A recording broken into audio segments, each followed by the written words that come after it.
Hello, we are live here on the Out of Thumbs channel on Twitch TV to stream XCOM with Evan Lahti from PC Gamer and JP LeBreton from Double Fine. I'm Chris Remo, also from Double Fine, and here we are.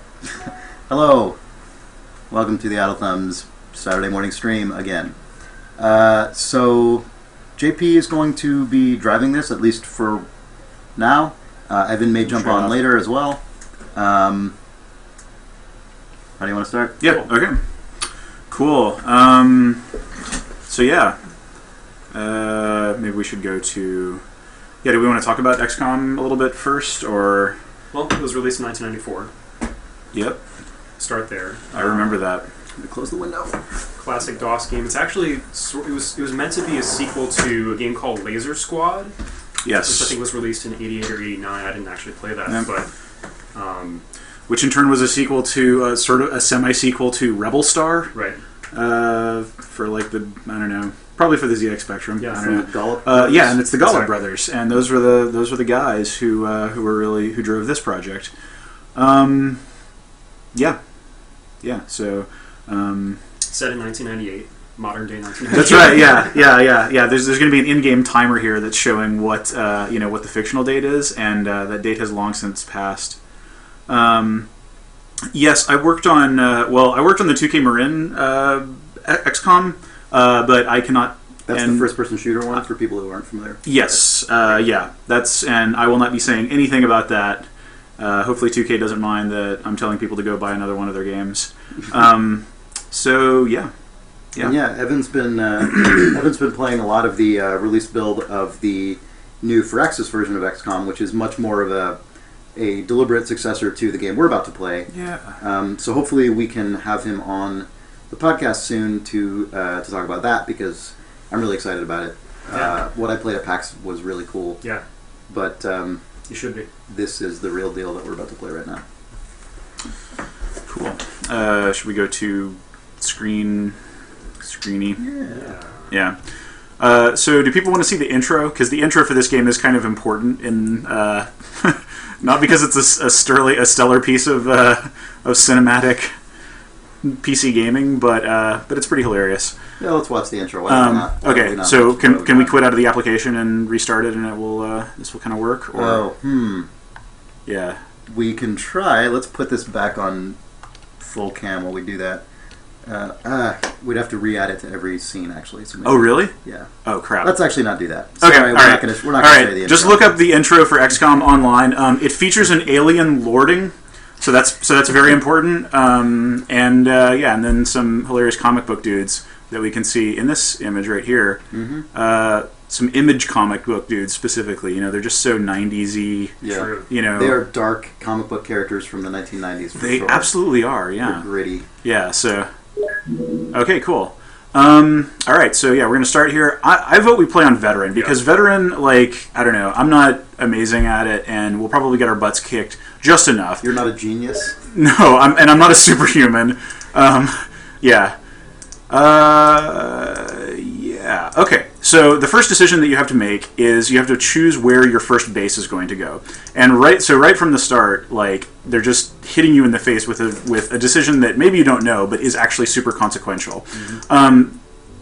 Early tips for base placement: you kind of want to be over a large section of land, just so that you have the chance to pick up, alien craft on radar and then shoot them down, and they'll land on land where you can do the missions to salvage and all that kind of stuff. So then the decision is kind of like, do you want to be, in the middle of, kind of centrally located in Asia or Africa, or do you want to kind of like build in the middle of North America? You'll have a lot more shot down over water things early. I don't know. Let's be wacky and build like a desert base. Yeah, Saudi Arabia, Iraq. Yeah. Great. Cool. Okay.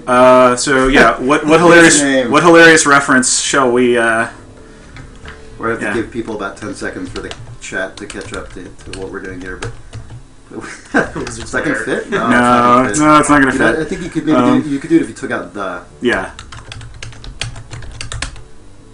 Yeah. It's pretty strong. All right. Yeah. Some power. Okay, so now at the point that we've placed it, time starts running, and we can see that it's January 1st, 1999. Bill Clinton is still president, and so yeah, and so this screen right here is what we refer to, and all the subscreens that come out of it are what's referred to as the geoscape, where we can go into the base and do a whole bunch of stuff to manage our base and our troops and stuff. And then there's also things like the UFOpedia, which is just this massive. It's like the Civilopedia, you know. It's just a big reference. And then there's like these graphs. I want to really quickly call out the chat. People are suggesting WizCom. The base, which is pretty strong. That's pretty good. Okay, so if we build a second base, it will absolutely be WizCom. Yeah. The graphs are dumb, and I don't like, nobody really uses them, but and then you can see funding, which is a reminder that you're kind of having to make all these people, all these different countries happy by justifying your existence and fighting the alien threat and being successful enough that these countries won't withdraw their funding or enter into a secret pact with the aliens, which is something that happens. Okay, so the time is paused in this main base management screen here, and we've got like just some starting stuff that that is just good for a base. So at this point, like, I don't know, I'm going to start like doing, and feel free to like stop me or comment on this, but I'm doing like just the kind of strategic type stuff that I've been doing for, I guess, like 18 years now. It's just like stuff that I know works, and I'm not like a super power player of this, so there's going to be, like min-max strategies that I'm completely blind to, and I don't know, like I think this will be more enjoyable if we kind of like fail a little bit, and like die a few times maybe, like what happened in the FTL stream. So, so that said, I'll go through and do some of the stuff that I always do when I'm starting a new game. So the base starts off with just a small radar system, which is only going to pick up a certain amount of a certain surface area of the globe for alien craft that are flying by for you to shoot down. So I'm going to immediately start building a large radar system, because why would you not? I'm going to start building an alien containment facility, because eventually we will be capturing live aliens, they'll die if we don't have a place to contain them. They can't just sleep in your barracks or your storage closets.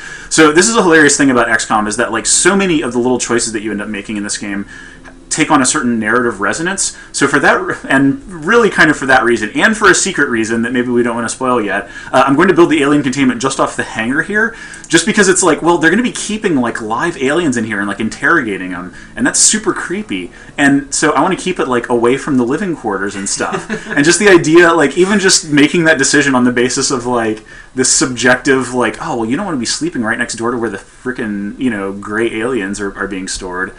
So yeah, that's hilarious, and that's the kind of decisions you make in XCOM. It would be hard to sleep at night hearing all those, probes going in alien. Yeah, right. Yeah. Aliens being tortured, and some really dubious ethical territory we're in here. Indeed. Okay, and I'm also going to build some living quarters, because we're going to max it out pretty quickly with more soldiers. Yeah, with some more soldiers. Let's get a few on backup, because as it turns out, they're one of the cheapest things you can buy in the game, and also scientists. Because one of the big things you do, in addition to going out and fighting missions, you're doing research on the tech that you recover, so that you can ultimately manufacture new weapons and use salvaged alien weapons and stuff. And that's basically the game's power curve, is that you learn more about the aliens, you start seeing new types of aliens and alien technology, and eventually you learn enough to be able to take the fight to them and start invading their bases and eventually win the game. So yeah, okay, so let's look at our soldiers here. You start off with like 8 soldiers, and they each have a good old PC game stat page. I want to point out something that someone in chat, subs, said.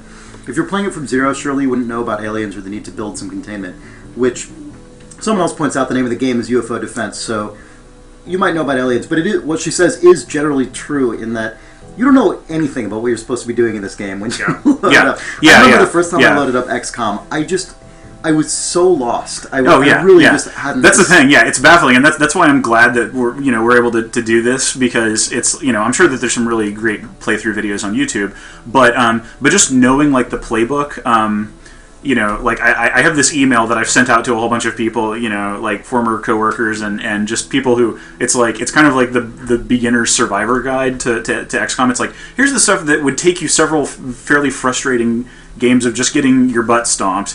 And here's the stuff that you would learn from that. UFO, the XCOM wiki, UFOpedia, also has like a whole bunch of really good starting tips and stuff. I just want to quickly interject here and say that as a friend and coworker of JP's, it is absolutely true. The kind of thing he does is send out an email that says XCOM beginners tips strategy. Yeah. That is the sort of thing that JP will do. Yeah, totally. Yeah, I'll post it somewhere. I'll put it up on like a public text pad or something so that people can see it. And I'm sure the strategies are not like super high level or anything, but it's just stuff that makes the beginning of the game a little more pleasant and make you feel like you have a bit of a leg up. Mm-hmm. Sorry, one more thing. Sorry if I keep cutting in. No, sure. Someone said, "Can I buy this game?" This game is available on Steam for not very much money, probably $5 or so. Totally, yeah. And we're just running it straight from Steam. We changed a couple like screen resolution settings, but the actual game runs perfectly fine through a DOSBox installation that Steam has already set up when you get it. So it's super easy to run on a modern computer from that version. This is weirdly the European version of the game that's called UFO Enemy Unknown. Enemy Unknown, yep. Which is interesting tidbit. So this game shipped with two different titles depending on where you lived, either XCOM UFO Defense or UFO Enemy Unknown. And the new Firaxis version of the game, they basically picked one title and one subtitle from between the two of those. So the new game is called XCOM Enemy Unknown, which takes the American title and the European subtitle. So that's a cool little nod to the game's heritage. And it's pretty clever because it's recognizable to both groups then. Exactly, yep. Schmott. Sorry, go ahead, JP. By the way, the Europeans definitely got the cooler box art for UFO Enemy Unknown. It's just this freaky alien monster that, I don't know, it's hilarious. Yeah. Okay, so let's look at, we're looking at our soldiers here, and soldiers have stats, and, so something that I do that isn't like, it doesn't give you like a real leg up or anything strategically, but it's just, I don't know, it's one of those habits I picked up, 15, 18 years ago or whatever, is that I rename, like, these people, one thing that's cool about XCOM is that, like, you have a an integrated male and female fighting force, and, it doesn't really impact stats or anything, and it sounds like they're, like, the Firaxis XCOM is also, following through with that, where they have, like, lady soldiers and stuff, so that's cool. Yes. And unfortunately, really what that means is that everybody just kind of dies equally, it's kind of like the Alien universe, where it's like, yep, integrated fighting force, but everybody is just cannon fodder for these horrible monsters that we're about to fight. Okay, so what I do, what I was going to say is, like, my one tactic I have here is that I look at people's stats, and then I change their last name based on what their most remarkable stat is. So the ones that I really tend to look at early on here are firing accuracy, because this game is almost all ranged combat, and the ability to hit the broadside of a barn is super significant. So I kind of like their firing accuracy right off the bat. It also determines how much that stat is going to grow. So this guy, for instance, has a pretty nice firing accuracy.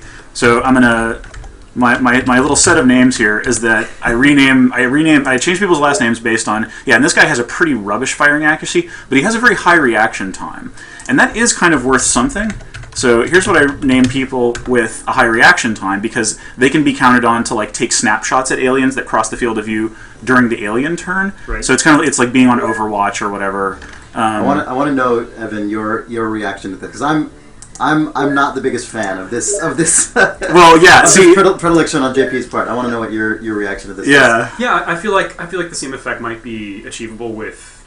Most people when they play XCOM, it's sort of natural to name these characters, these soldiers, as your best friends or something, or your coworkers, or celebrities and things like that. And I think it's it's sort of an easy thing to get the same effect, and like over time you're learning about. Now that's insidious, because that means what you're suggesting potentially is actually naming them according to opinions you have of those people. Well, I never named them after friends because I knew they were going to die after the first mission. So there's that. It's true. And like the thing that I realized, I started doing this, back when I was first playing it. But since then, I've realized that like it's kind of the first step of stripping away these people's essential humanity in a way that is actually kind of like has an interesting, Verhoeven Starship Troopers vibe.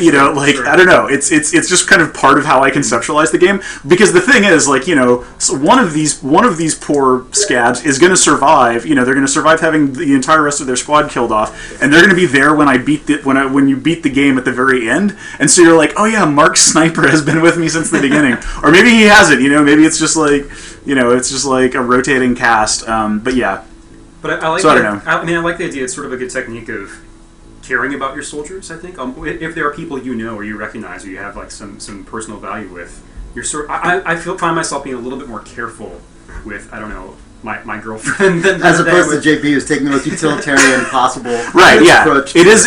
Yeah, it's a very utilitarian min-max thing. Also, you know, actually, there's a practical reason that I started doing this in the first place, and that's just that while you're in a mission environment, you can see all of their kind of like transient stats, like morale, health, stamina, time units, but you don't see all these other ones. And I needed, like, without going in, I wanted a quick way without going into each person's stat screen and reminding myself, oh yeah, this is the guy who has a decent firing accuracy. I'm going to use them to make a tough shot. You know, it was just like a shorthand, you know, that saved a little bit of, you know.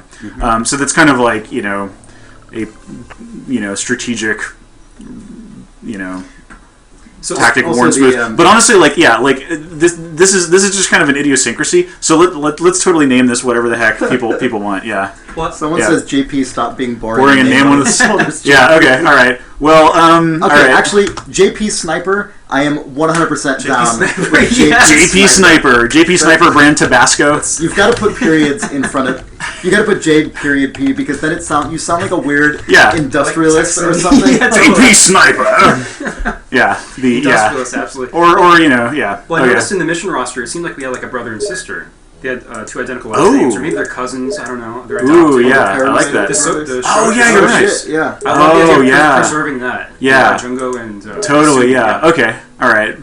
So do they share any attributes? So Sumi does not have genetically passed. Yeah. No, they see. This is clearly the game. Just, you know, Jungo's the more talented. Yeah, Jungo's the better marksman. So also name a character Evan's girlfriend to add drama. Oh man. That would work.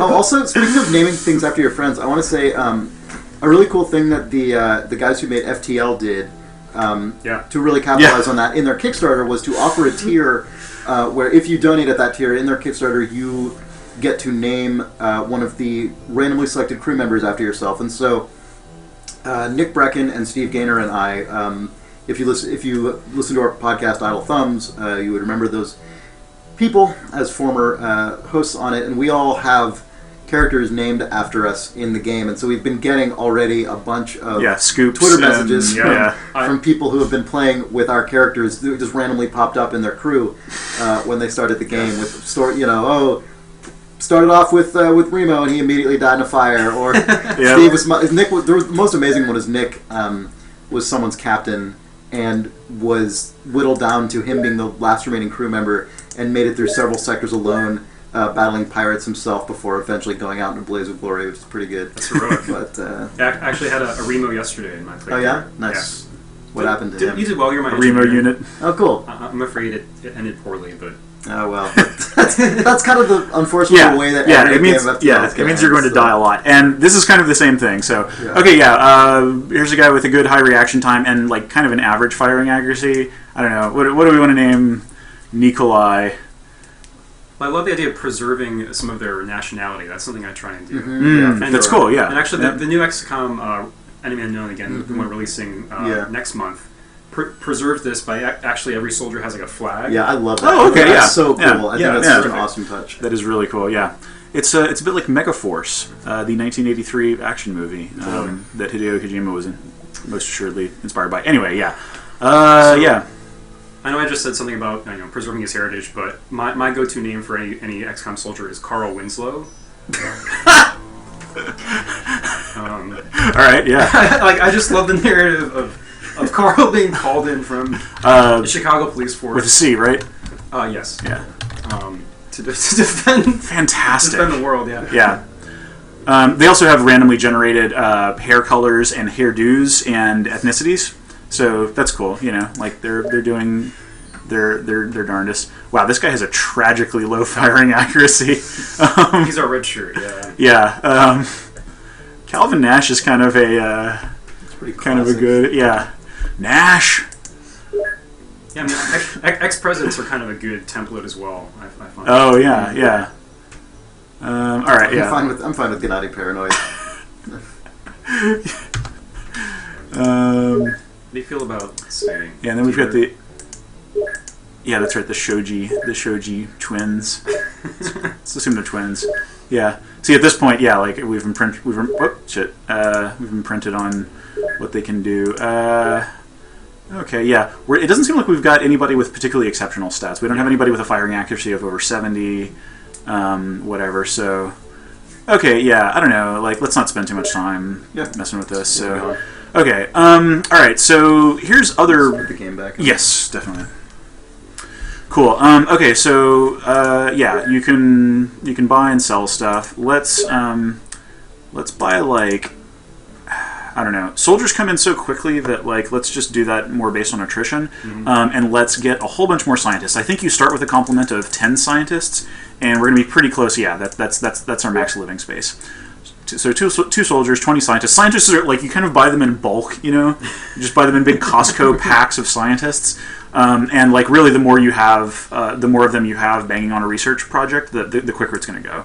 So that's cool. Okay, yeah, right. So we'll set those guys going. By the way, no time is passing here while you're in the base management screen, so this is all about... Okay, so I'm going to go to Equip Craft because... that is a terrifying thing about Geoscape mode of XCOM, is that it's real time. Yeah, it's just nerve-wracking to the extreme. Yep, totally, yeah. And then the combat, by contrast, is, like, turn-based but extremely tense. Extremely tense. So, yeah. So a base starts off with, and you might have seen these in the hangars, it has a Sky Ranger, which is a landing craft that carries soldiers to the sites of missions, and then it comes with 2 interceptors, which are really just fighter jet type craft that go out and shoot down UFOs, and then you land, and then you take the Sky Ranger there to intercept. So the outfit of the interceptors is just going to be like standard, kind of like conventional. You start off with entirely conventional weaponry. So yeah, we've got our soldiers loaded in the Sky Ranger. They'll go with it when it goes out, and then we've got, this is just the equipment that's being from our overall reserves that's being stored here. So here's what I do, and you guys should feel free to comment. I always, like, let's take these pistols along, whatever. You give most people rifles, and here's something that I do. I always sell the heavy cannon and the autocannon right off the bat. Really? Yeah, because, like, I find that, like, they're really heavy. Like, only characters with high strength or stamina or whatever can really carry them and have enough time units left over to use them. And I also find that they're just, like, there's some combination of inaccurate and not high damaging enough. Mm-hmm. So I just sell them and have everybody use rifles, even though rifles are garbage. Yeah. But hopefully you're getting on the research track quickly enough that you can start hitting people with better stuff. So yeah, I usually, like, go only pistols and rifles early, and then I take the rocket launcher along. Yeah, because the rocket launcher is actually very valuable. It's like deal lots of damage to large things. And then, yeah, take along some grenades, because sure, you never know. And then smoke grenades. And so this stuff that I'm taking off of the Sky Ranger, I'm actually going to go back to the cell screen now that they're out of the ship. That's just kind of a little UE quirk. And I'm going to go into the sell items stuff, and I'm going to sell all these things. Does anybody, like, I don't know, does anybody have, like, a really good reason not to do this stuff? Because, I don't know, the heavy cannon, that's the other thing, is that, like, if the heavy cannon and the autocannon were, like, interesting or hilarious to use or something, I would use them, but they're kind of not really. Like, they're not represented in-game in, like, a particularly exciting way, so I just assume, like, sell all these and take the cash, because pretty soon we're going to have some sweet laser weapons and stuff to shoot at people, so that's cool. And yeah, sell off the smoke grenades, because those just fill an area with smoke, and that's not too useful. So now in the purchase screen, yeah, we've got, after our base construction and hiring some new scientists and stuff, we've got 1.2 million left of our initial startup money. And yeah, so one thing I'm going to buy is a full complement of stun rods for everybody. And so this is what allows you to bring back aliens alive. Yes, these are actually melee weapons. So you have to equip one of these and get right up close to an alien and stun it, which is frequently terrifying. I'm going to order some large rockets, which just have a bigger splash radius in case we, like, run into something really bad. Everything else. Oh yeah, and I'm going to take along some electro flares because there's a day-night cycle in this game, and sometimes you will find yourself doing night missions. And particularly early on, night missions are terrifying because you cannot see anything, and aliens are shooting you out of the dark. And even though these flares are, like, a pretty weak, way to fight that, you know, I'm going to get some anyway. So, okay, I ordered all of those, and now I'm actually going to let time pass. Let me save here.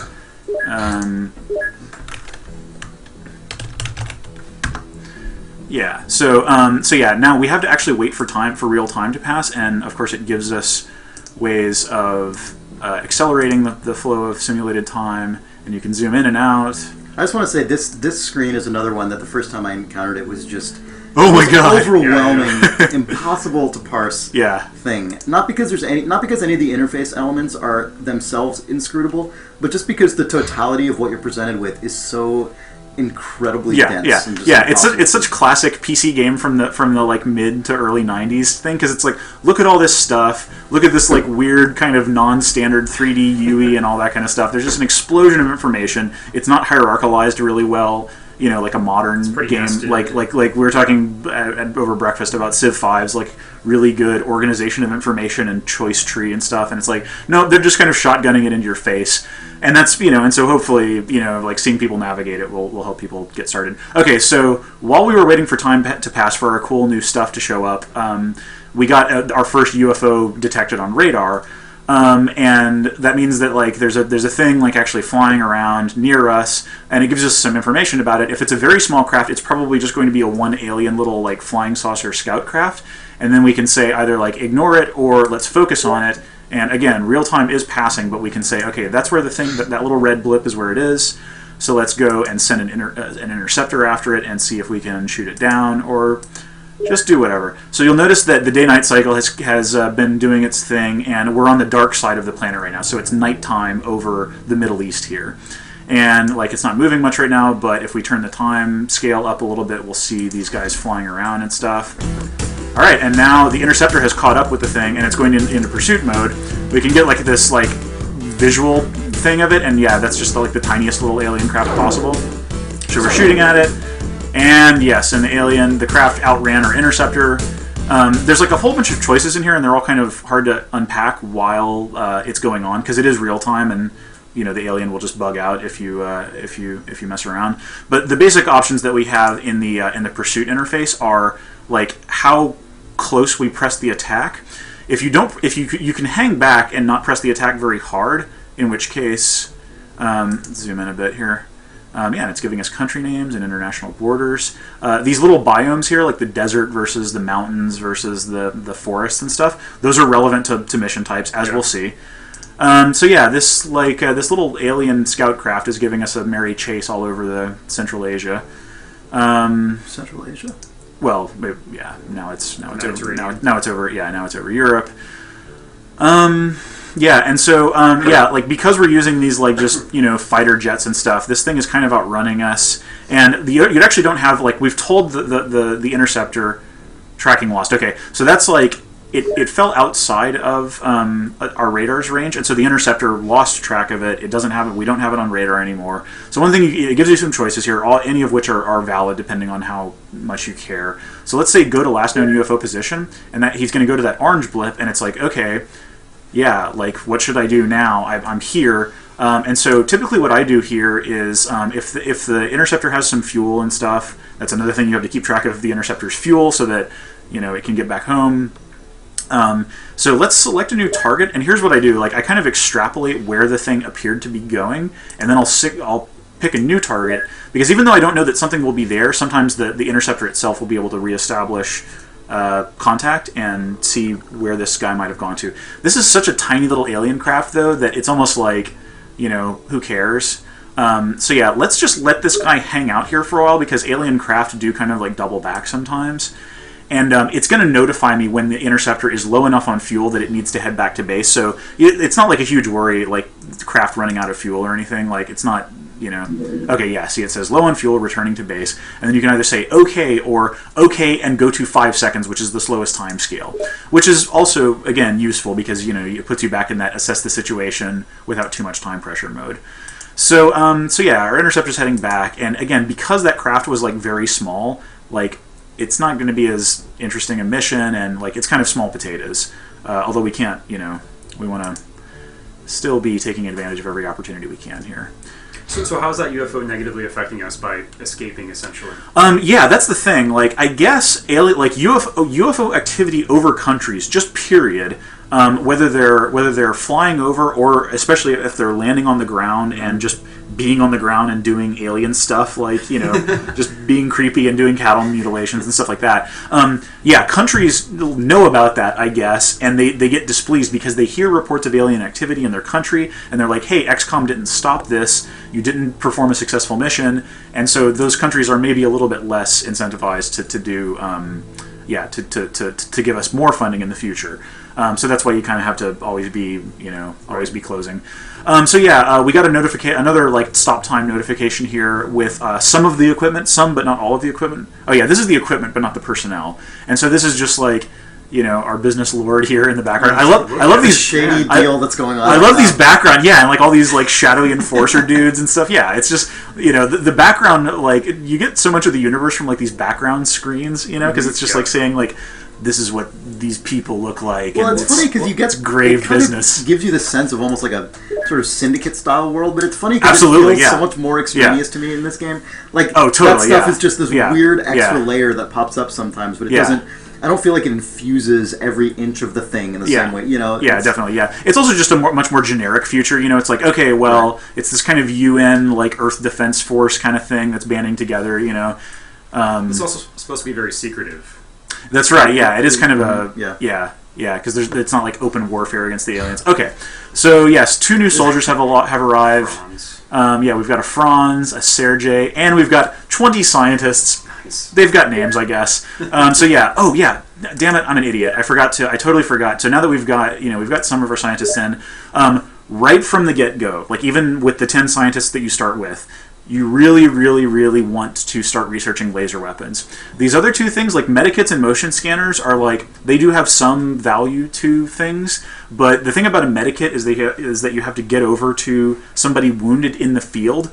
Somebody, A, has to get shot and not die, which is kind of rare, and then B, you have to like get somebody over there and then equip the med kit and use it, and then that will heal their wounds. And it doesn't even necessarily save them from death, because sometimes their wounds might be too grave. The motion scanner is also kind of helpful, but it's like, yeah, there's aliens around, and you're much better off just like taking up sound tactical positions and kind of doing it that way. So for that reason, and laser weapons are like, the first like real the reason that I always go for laser weapons first is, for one, they're maybe higher strength than the conventional weapons you get, and B, they don't require ammo. It's like, I guess this is like, it's terrestrial tech. Like, we haven't fought any aliens yet or recovered any alien tech, but this is just like, something that in the far off world of 1999, it's like, oh yeah, laser weapons are theoretically possible. So we're gonna set that researching.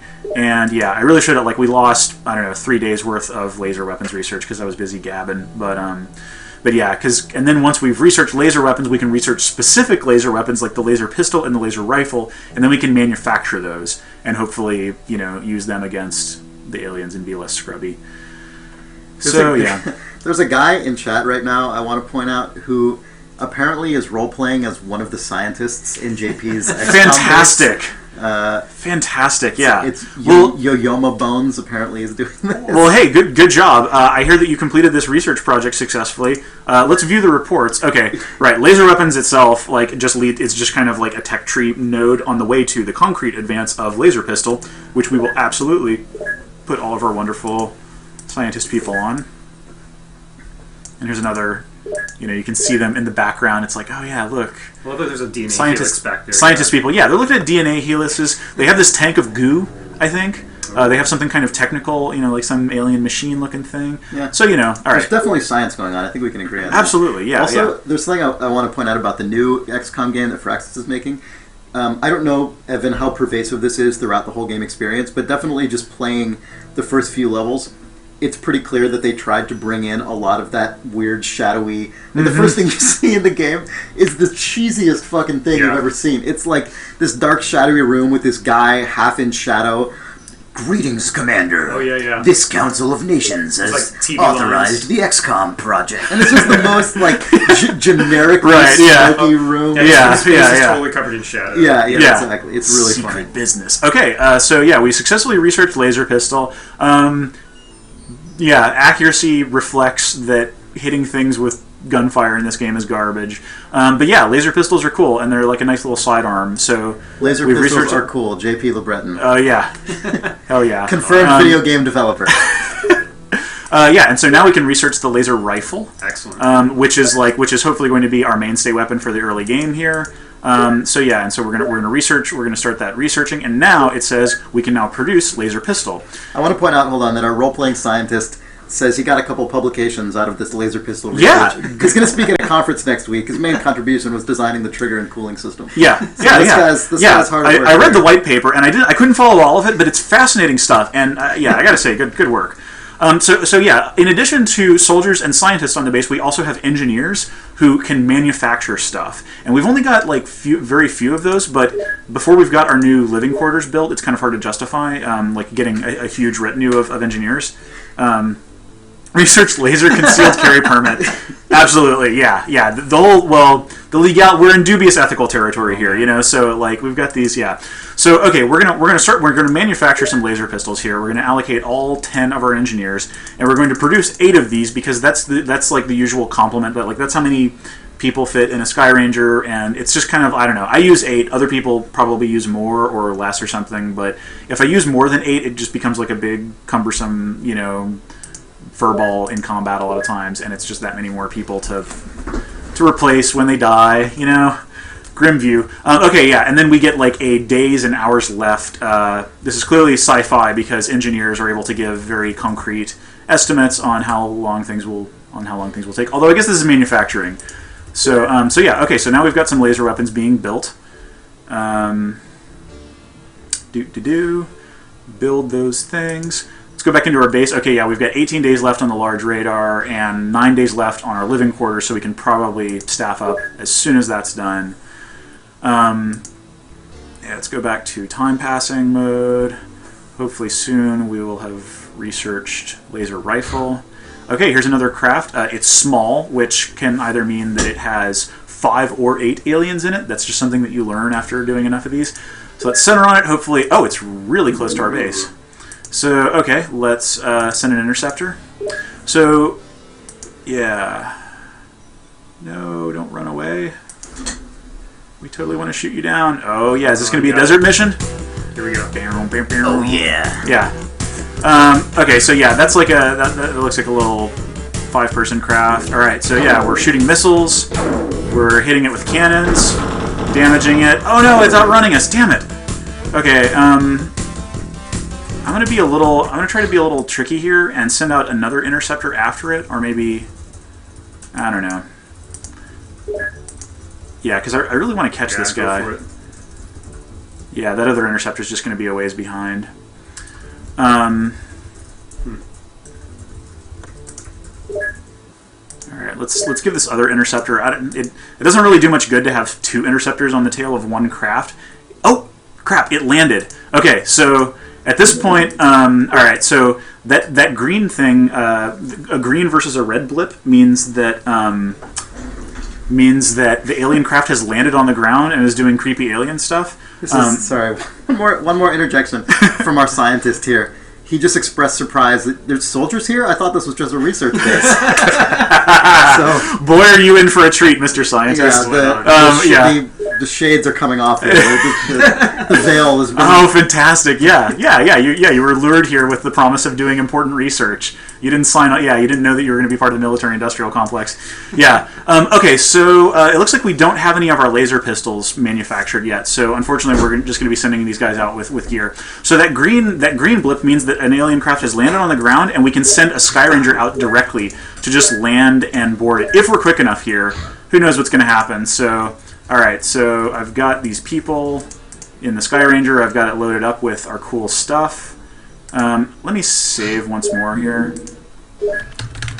One thing this is one of those games, much like Thief and maybe Deus Ex or something. This game is a lot more fun if you don't save crawl through it, especially if you don't do mid-combat mission saves, because everything just feels a lot more consequential, and you're a lot more likely to just improvise and deal with the consequences of your actions. So I tend to only save in the geoscape, and maybe right before a mission. So yeah, hopefully. So we've got these interceptors. Like they went to the thing's location and they're just kind of like circling in the air above the alien thing. So if it tries to take off again, we'll hopefully have a chance of shooting it down. But otherwise, the Sky Ranger is going out to hopefully land on it. And thankfully, this doesn't look like it'll be a night mission because it's right in the middle of the day. Great. All right, sweet. We got there, and yes, we're going to begin this mission. And here's where it gets real. So yeah, it's a ground assault rather than a craft recovery because it's an undamaged craft. Okay, so now we go into definitely the least great part of the game's UI, which is the equip screen. So this is just the stuff that's sitting on the ground in the Sky Ranger craft, and then and then we've just got like slots and stuff. It's the sort of like pornographically detailed interface inventory interface screen that you would expect of a 90s PC game, where it's like, yeah, they got backpack and belt and all these. Just look at all those pouches that people have on their outfits, and store a bunch of stuff in there. So yeah, because we don't have very fancy gear right now, and because it's not a night mission, we're just going to put a stun. Yeah, I guess if we captured somebody right now, they would die because we don't have our alien containment built yet. Right. JP Sniper. That guy's hair is pretty good. Yeah. He's got guile hair. That puts that name in an entirely different context, I think. I like to mention that haircut is actually preserved in the new version of the game as well. Oh yes, as a selectable haircut. Right. Yeah. He's a guile. Okay, so yeah, and we don't have enough pistols for everybody, so everybody just gets I'm just kind of like equipping these. And then rocket launcher guy is in the back and he's got stuff. So yeah, and we're gonna leave those flares on the ground. Okay. Turn 1. All right, so it starts off, and here we are. Also, I'm going to save, not for cheese purposes, but just so that I don't have to do the inventory equip screen again, because I hate it. Okay, so yeah, this is the combat view, where you probably spend most of the game. So there's a whole bunch of hilarious buttons here that all just control what your troops are doing, and things like a map screen. And that's the end turn, go to next turn button. That's abort the mission, have the Sky Ranger take off, whether or not there's anybody in it. Yeah. Okay. And so, all right. So, and then everything else is just kind of related to moving troops or cycling between troops and stuff like that. So, this battlefield is multi-level, so we can go down one level and up one level and stuff like that, and we see like the lowest level, the ground level. Then we can go up and all that, but we can't see much of the map right now because this game is all about line of sight. So right now, like, because we have like people inside of here and they're looking out here, we see in this narrow cone of vision ahead. Now the reason that we don't see much further in this direction is because this is the edge of the mission area. Like, this is a very, arbitrary game type thing, but we happen to land near the edge of a map, so that means that most of the mission area is going to be off in a particular direction. Now you can kind of tell generally, even though you can't see the rest of this, if you get a cursor that's showing this kind of thing, like the box thing, that means that that the map still exists this way, and then we move the cursor like up a little further this way, we don't get that, so that means that we're off a map edge. So I'm trying to determine here like where the map edges actually are. Okay, so it looks like we're kind of like, oh yeah, all right, so we don't get it here, so that means that the top right corner of the map is about here probably, and so like most of the action is going to be like to the south and maybe to the west. Yeah. So okay, I'm going to hit this button and focus on our people, and so all right, we're just going to like pile out of the Sky Ranger here, and you'll notice that I only took one step ahead, because like even one step in combat view is really consequential. And the main things are like you left click to move to a square, and then you right click to change your facing. So I'm right clicking here just in the direction that I want to turn to, and now she can see a whole bunch of new stuff. And there's like this grove of little fruit trees, and there's a little farm plot with a stone wall, and there's a field of wheat over there. This is the standard, by the way, this mission biome is like the standard rural biome, so there's going to be like small farmhouses and half-height walls and trees and stuff like that, and it's probably what a majority of the missions you'll do in the game are, and yeah, they'll kind of vary. So, alright, so yeah, I had her walk out of it, and she can't really see much more with that step. By the way, these mission areas are, I want to say, like semi-procedurally generated. It's a good, interesting kind of, yeah, you can really see it here. These individual tiles were authored, so like this, this really feels very board gamey when you're looking at it like this. Yeah, for sure. Like this is just a tile piece, and you'll never get a random map that's more granular than this, but every map, including like the terror missions and the cities and stuff like that, are just a patchwork of these different tiles. And while it seems like that could be kind of a limiting, like not actually very procedural feeling thing, it yields an incredible amount of diversity and stuff. Because even, because it's kind of like a tabletop war game or something, like Warhammer 40k or something, where just like even just little changes in the battlefield make a huge difference and produce all kinds of really cool tactical variation. So yeah, if you're working on a small scale like procedural game and you're like frustrated that like world gen is this really difficult thing to get really good content, consider XCOM's tile-based, like very large tile-based approach, because you can get some really good environments with it. And absolutely. So we found our UFO. So all right, so The Binding of Isaac is similar in that respect, actually. Yes, right. How each room is essentially authored. I think there might be slight variations, but each room is essentially authored, and what the game does when it generates a map is just assemble a bunch of those atomic rooms. Yep. And it creates, again, an incredible diversity of level structures. Yeah. So we ventured this way a little bit, and we see the edge of something. Which, if you played the game before, you'll know that this is a UFO, like this distinctive silvery type thing. This is the edge of a UFO. It's probably about this big. It really only takes up like one tile. And so, but we don't have any assurance that the aliens are going to be in there, because they could be out wandering the fields, being creepy and stuff. So, like it's good. This is good to know. It's cool that we've got these buildings. These are like little farm buildings and stuff for cover. So we've got a few options here, and I'm open to requests here.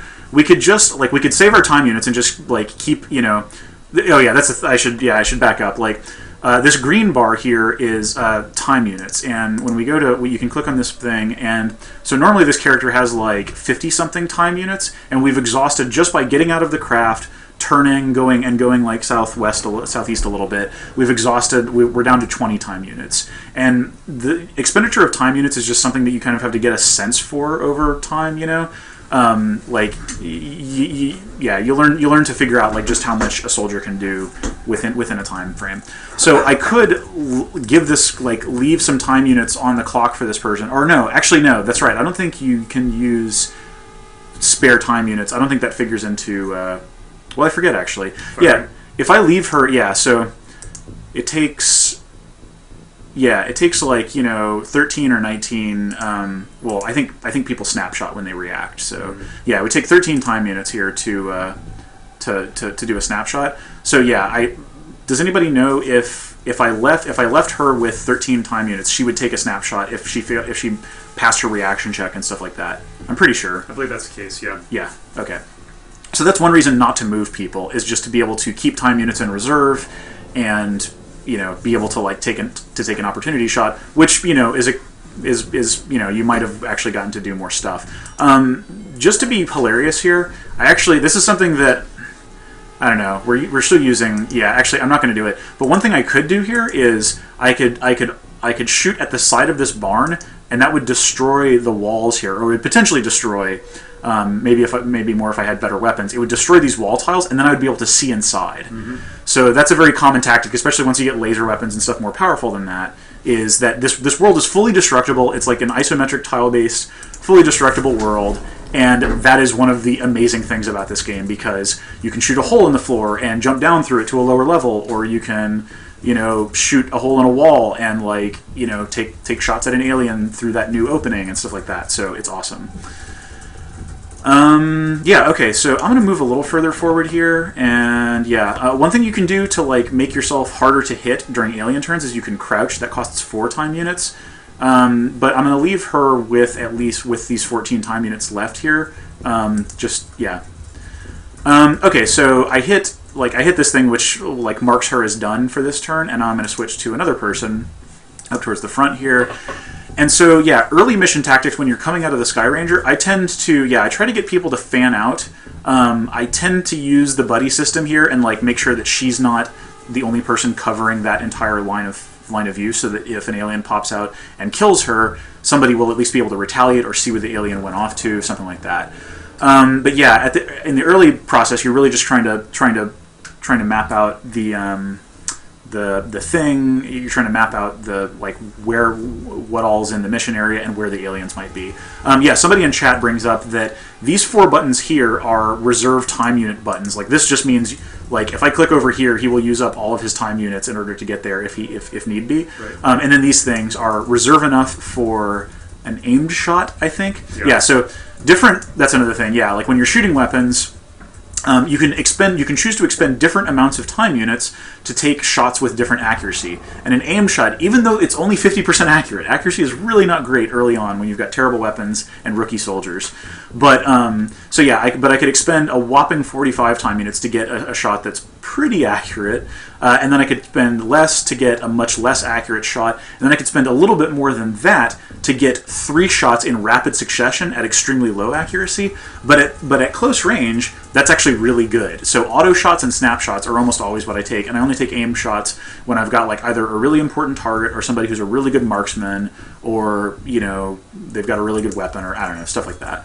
So yeah, I typically don't like, especially early on, I tend not to save enough for a snapshot, and that might actually be stupid, but yeah, because like at this point I'm just trying to like it seems like a more worthy expenditure of time units to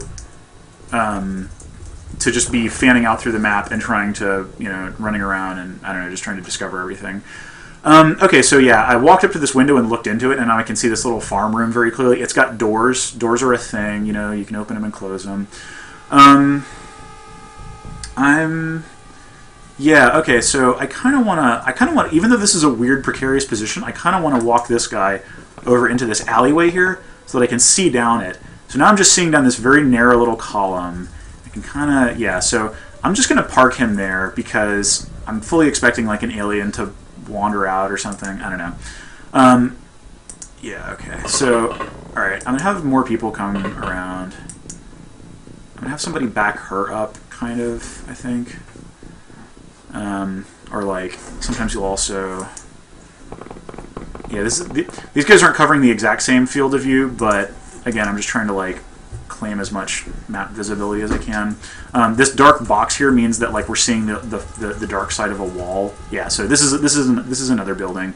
So we're actually, yeah, we've got a lot of these buildings here. So, and it looks like it's more open land out to the west. Okay, so yeah, let's just keep moving our dudes here. Yeah, your first turn, you're just going to be kind of like plopping people outside of. Plopping people out of the Sky Ranger. I'm spreading them out. One reason among many to spread them out a little bit more is that especially later on, as the aliens get tougher, they're going to start using grenades. And if you have your people all bunched up around the Sky Ranger like this, aliens will just throw grenades here and frag like a lot of your people. So that's super bad, and it's one of the things that makes this game so brutal.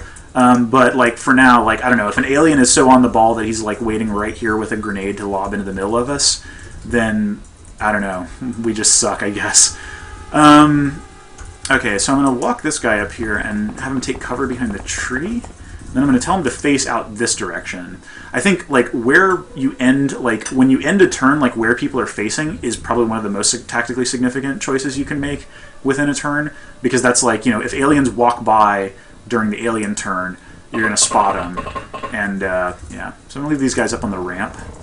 Just because I don't want to get like everybody piled out all at once. And this is our guy with the rocket launcher in the back, bringing up the rear. Having the guy with the rocket launcher in the back isn't necessarily good, but that's kind of how the game UE sorts it to start with. Okay, so we've moved all of our guys.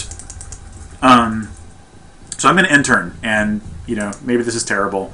All right, so now the aliens get a turn, and we can't see what they're doing mostly. Oh, somebody came out. There's it. So that little guy is. Oh shit. Oh, okay. Welcome to XCOM. Yep. Yeah, so, okay, so it looks like there were 2 sectoid-type aliens that are just like the goofy little gray dudes. Okay. Who we lose? I'm not sure. Okay, so because the shot came from like roughly, it seems like these guys were out this way. Yeah. That alien opened that door. We can see that the door is still open, but the aliens, it looks like, vanished outside of our known field of view. Because we can't see anybody. So I'm going to face... Actually, yeah, one thing I want to do is I want to... Oh, okay. So I right-clicked to turn because I was going to move towards our fallen comrade here, but it interrupted the turn and put this little number up, which means that she just spotted an alien and they always just stop what they're doing when they do that, which is kind of a cool, like, you're like freezing with terror at like, oh my god, that's an alien. So yeah, okay, so it's the dude. It's probably the little bastard that shot our buddy. So yeah, we've got some options at this point. His back is to us, so he's probably not going to turn and return, like, take like a reaction shot. So we could try to hit him from here. We could take a 20% accuracy snapshot, which is not that great. But yeah, so actually let me, like, you don't have to move all of your people one by one. So actually, oh yeah, all right. See, self-serving, glory-seeking behavior here.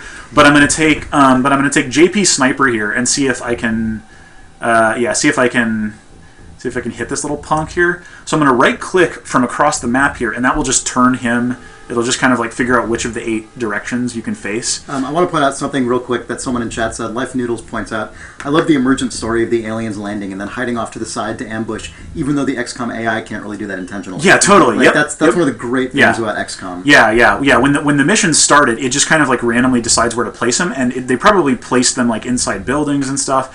And yeah, like, this is just right. That's the thing about XCOM that's like really significant and of interest to game designers working today, is that so many mechanics in this game, intentionally or not, are kind of crafted to be like drama generating, and they have this like narrative resonance that really gets you crafting these stories, and like the fact that you have soldiers and they are very fragile, but they do grow over time and stuff like that. Like, so many things in this game create this like story via mechanics that I think is just tremendously interesting and important for game designers nowadays to pay attention to. Because yeah, we've already got a little story happening, and this is like the first mission, and hardly anything interesting has happened yet. So okay, so we got to figure out what to do about this alien. All right, we've got JP Sniper.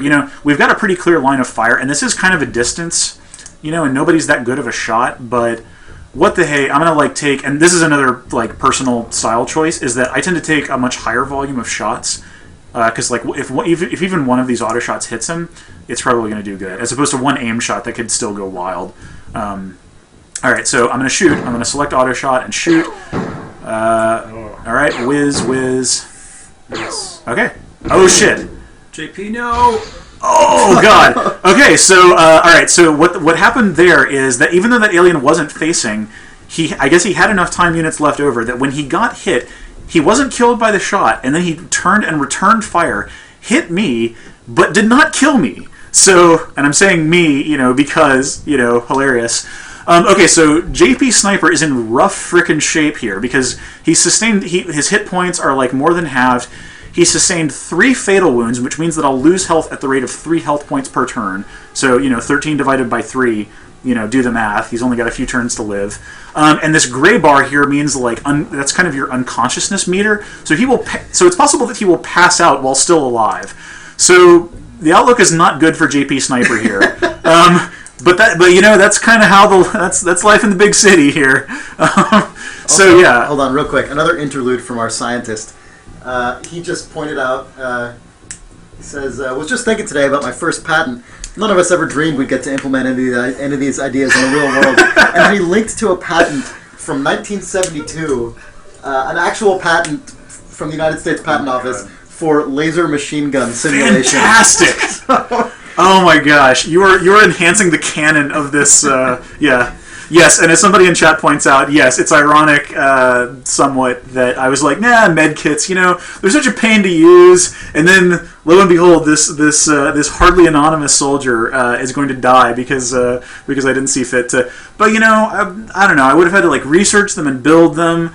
JP Sniper was screwed from the start. He was never going to survive. Okay, I've got enough time units here where I can return fire, and I think it's had like a slightly deleterious effect on my accuracy here, but it's not that much. And I still have enough for an auto shot here, so I'm going to return fire and see if I can at least get a good revenge kill. Nice, yeah. Nice. Oh man. Yeah. Oh fuck. All right. Okay, so yeah, so even if JP Sniper dies, he will be avenged. Yeah.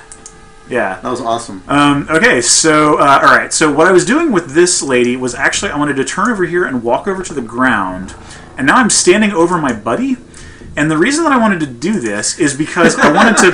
So you can... First of all, your corpse is a thing, and you can equip it and throw it at aliens. You can put it in your backpack, all kinds of hilarious stuff. But the reason that I was doing it is because... I wanted to see if when you click on it and it has like the name up here and it says corpse, that person is in fact dead. Whereas if they're unconscious, it still shows their name. Right. So that's another weird little like commentary of on their identity. Yeah, it's like once they're dead, they're like, nope, just you gotta cut them out of your brain. Exactly. Yeah. And I could also salvage their equipment or something, and you can do the same thing with aliens. So you can like pick up an alien corpse. There was one legendary game like that I played like back in high school or something in which I defeated an alien commander in an alien base by taking one of his underlings or something, and I was out of ammo for my heavy plasma, and everyone else was dead.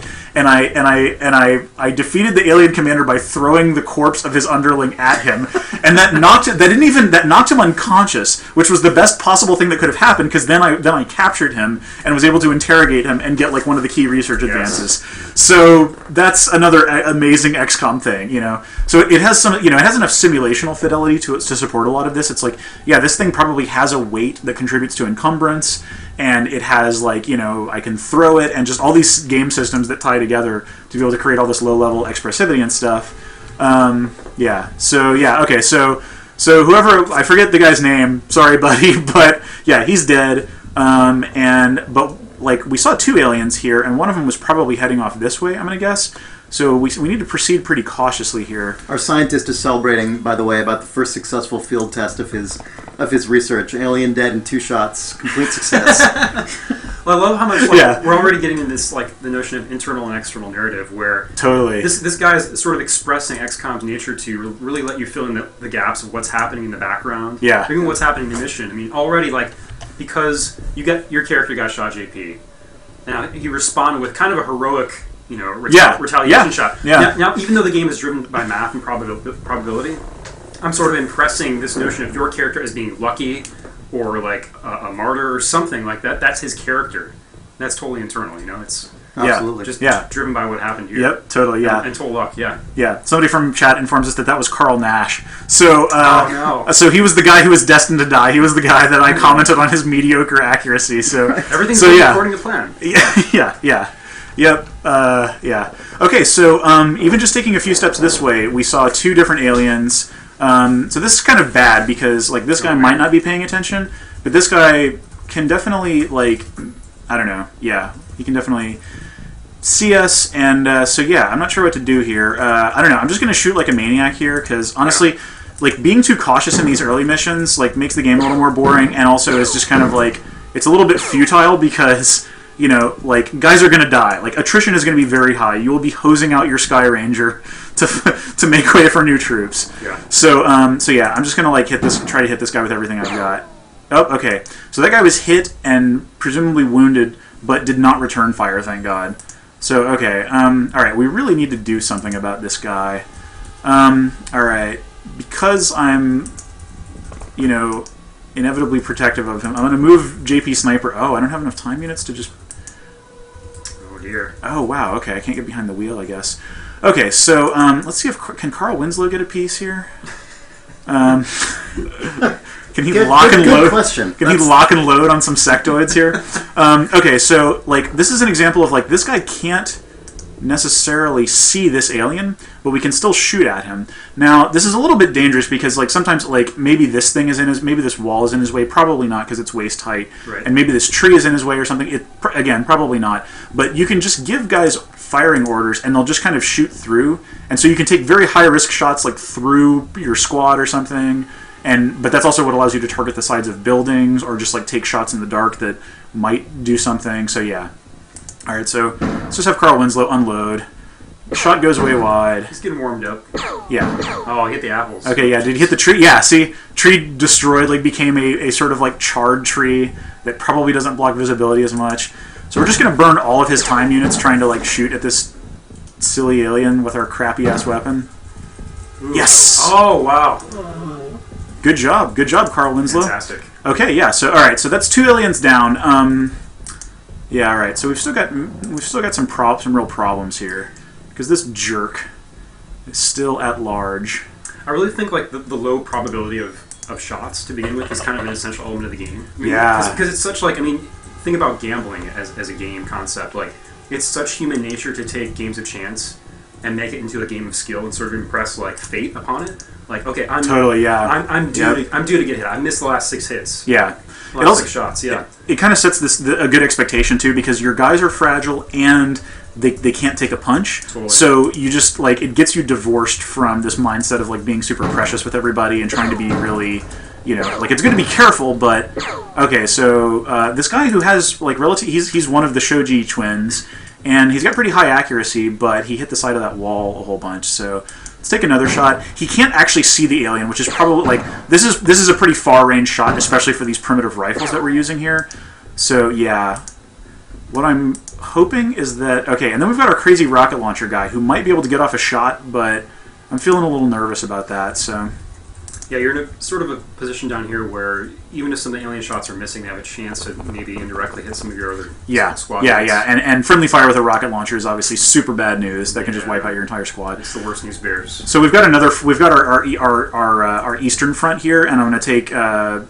It's good actually because this guy has a high reaction time, and just trying to suss out like if there's any. Yeah, we see more of the side of the alien craft, and so okay.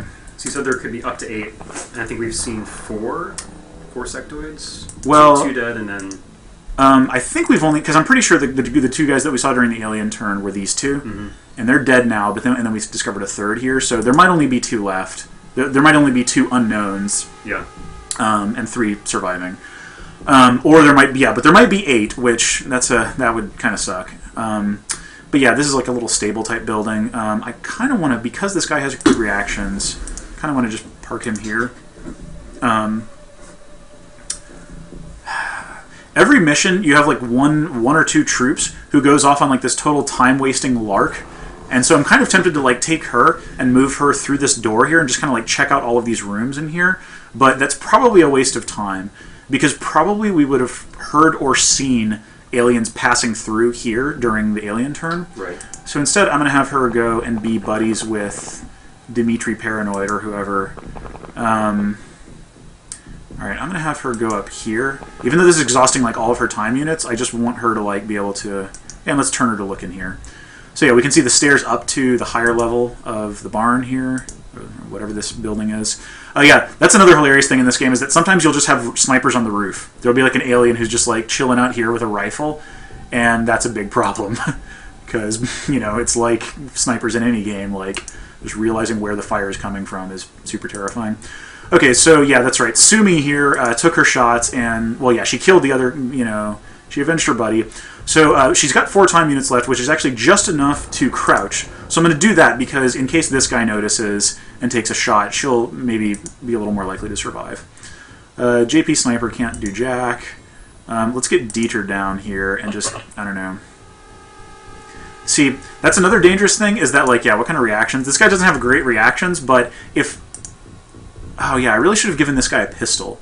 Yeah, anybody who has a rocket launcher, you want to give him a sidearm, because, like, theoretically, this guy will take a snapshot with a rocket launcher if... So, yeah, and that would be very bad. So I kind of, like, I don't know what to do about this. I could have him face... like the direction where he's least likely to kill anybody.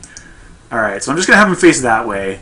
Oh god, yeah. This could go spectacularly wrong. And hey, you know what? If it does, stream drama, so yeah. Yeah, totally. Okay, so I've moved everybody, and let's just jump into the other turn, into the alien turn here. Oh, there's somebody. See, I don't even know where that was. I think that's something that I haven't... Left of the UFO, I think. Yeah. Northwest. Oh, that guy.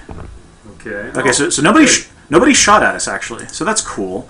Okay, so it looks like Home Slice in the field here is now within range of... All right, let's give Carl Winslow the chance to bag this fool. Pew, shot goes wide. All right, but he can see him now. Carl Winslow is just the destroyer of shrubbery.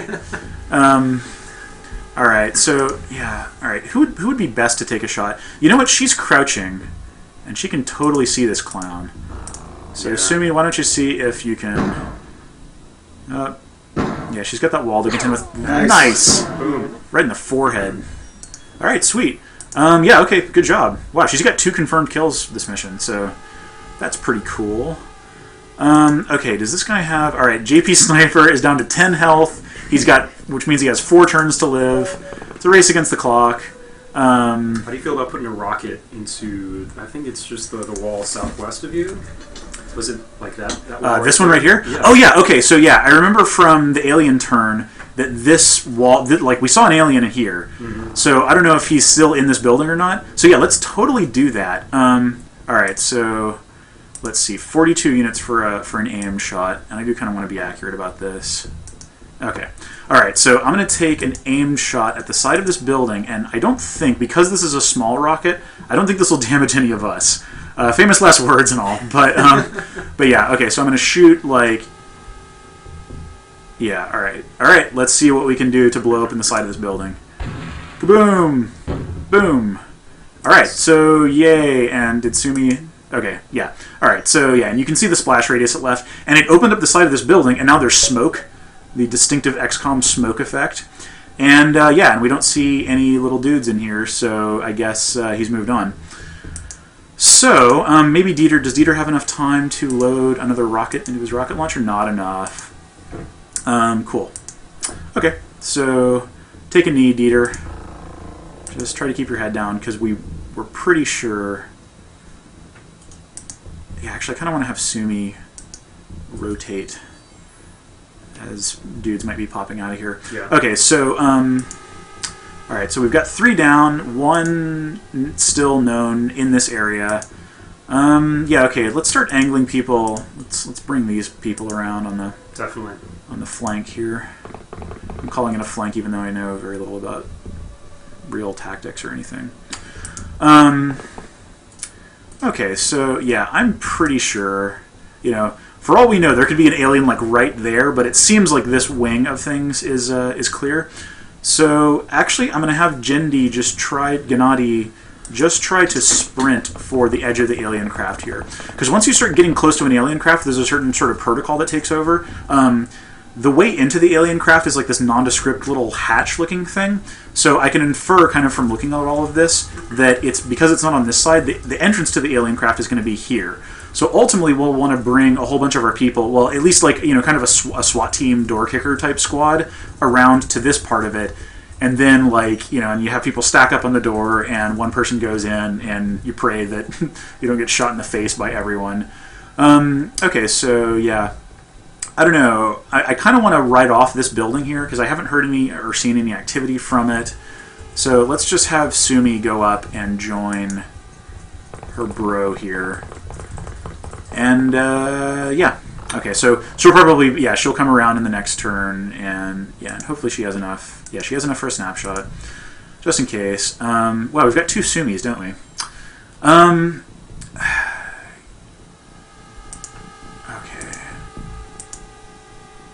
13. Okay, so I could take an auto shot and still have enough time left for a snapshot, I think. So let me do that, and just for giggles, I'm gonna shoot the side of this building, and that's how we see why rifles are crap, because like this conventional ballistic rifle just didn't even dent this barn wall. So okay, so yeah, I was hoping to knock a hole in there and see if there was an alien in there, because my spidey senses are kind of suggesting that he's either there or by the alien craft. All right, Jungo. Let's be a little more aggressive on this front here, and yeah.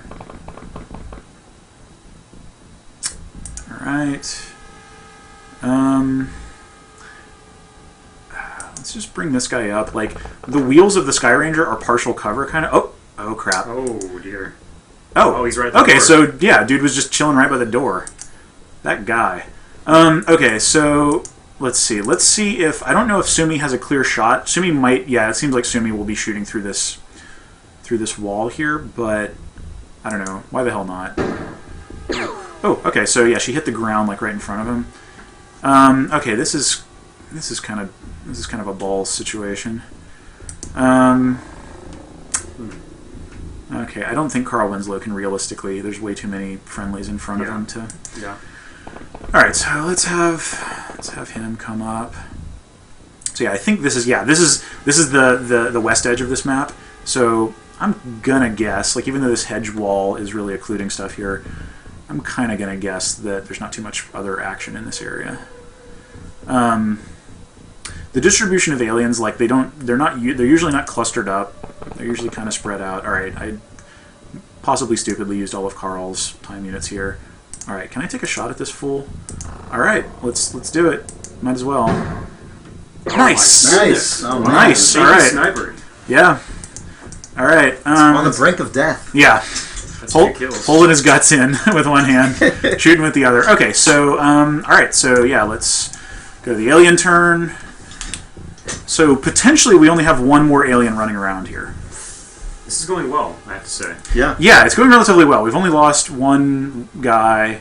Okay, so I'm really curious as to what's on the other side of, as to what's on the far side of the UFO here. So let's get him over here, even if we're being a little reckless. All right, and we turn. Okay, so that's the entrance to the alien craft. And I definitely want to leave him with enough time units to shoot in case somebody sticks their head out. Have her come up behind. She's probably not going to be able to. Yeah. Okay. So we're down by the corner of the map here. So now we've got like this idea of the extent of the map. It's not that big. It looks like it's a 4x4 tile map. They can vary. They can get like much larger. Okay. So yeah. There's a decent chance that the last dude is in that UFO. Yeah, I would agree. All right, so let's put another rocket in, or maybe we shouldn't. Let's wait before we put another rocket in, just to reduce the chances of snapshot team kill hilarity. All right, so let's move her up. All right, so I could either have her pop around this corner, or I could have her wait like that. All right, I'm increasingly feeling like there's nothing over here. I want to be cautious all the same. So let's move these guys over here. And I don't know, what's a better direction to face? Yeah. It's interesting because you're kind of making predictions about your confidence in safety of the different areas of the map. It's always felt a little bit like when I started playing Go, like it sort of felt a little like XCOM, because it's like I feel strong in this area, I have influence, but that strength could, be killed with a sharp attack. And just thinking about like these very vague, like hard to quantify area notions of influence and stuff. People want you to loot Carl's body. Oh, Carl's. Oh, okay. What would I? Oh, yeah, I could. Yeah, let's have my rocket launcher guy. Grab his pistol. Yeah. Hell yeah. Yeah. Imagine him dramatically racking the pistol as he picks it up. This time it's personal. Okay, yeah, and honestly, like his rifle and I don't know, yeah, it don't really need any of that other stuff. And so, yeah, you can kind of here's a XCOM UE quirk. You can see that he's kind of holding this two-handed weapon in like his tiny little graphic. That means that like this is the last thing that I selected. So I'm actually going to switch. I'm going to click on this and then right-click to abort. And now you can see that he's holding a different weapon, which means that now if he takes a snapshot, it will be with the pistol and not the rocket. So that's good. Now I don't have to worry about him. Yeah. Yep. And now, I guess it takes more than 11 time units to stick a new rocket in. But that's fine. This guy's, he's kind of, he's our big gun in the back. So, okay. So I think that's about everybody. I could move JP Sniper up a little more aggressively. Why the hell not? Let's just be a little crazy here. Hanging around in the smoke, by the way, will cause your unconsciousness hit points to go, like, meter to go up, so I'm helping JP Sniper pass out here, probably. But such is life. Okay. And yeah, and there's Jungo.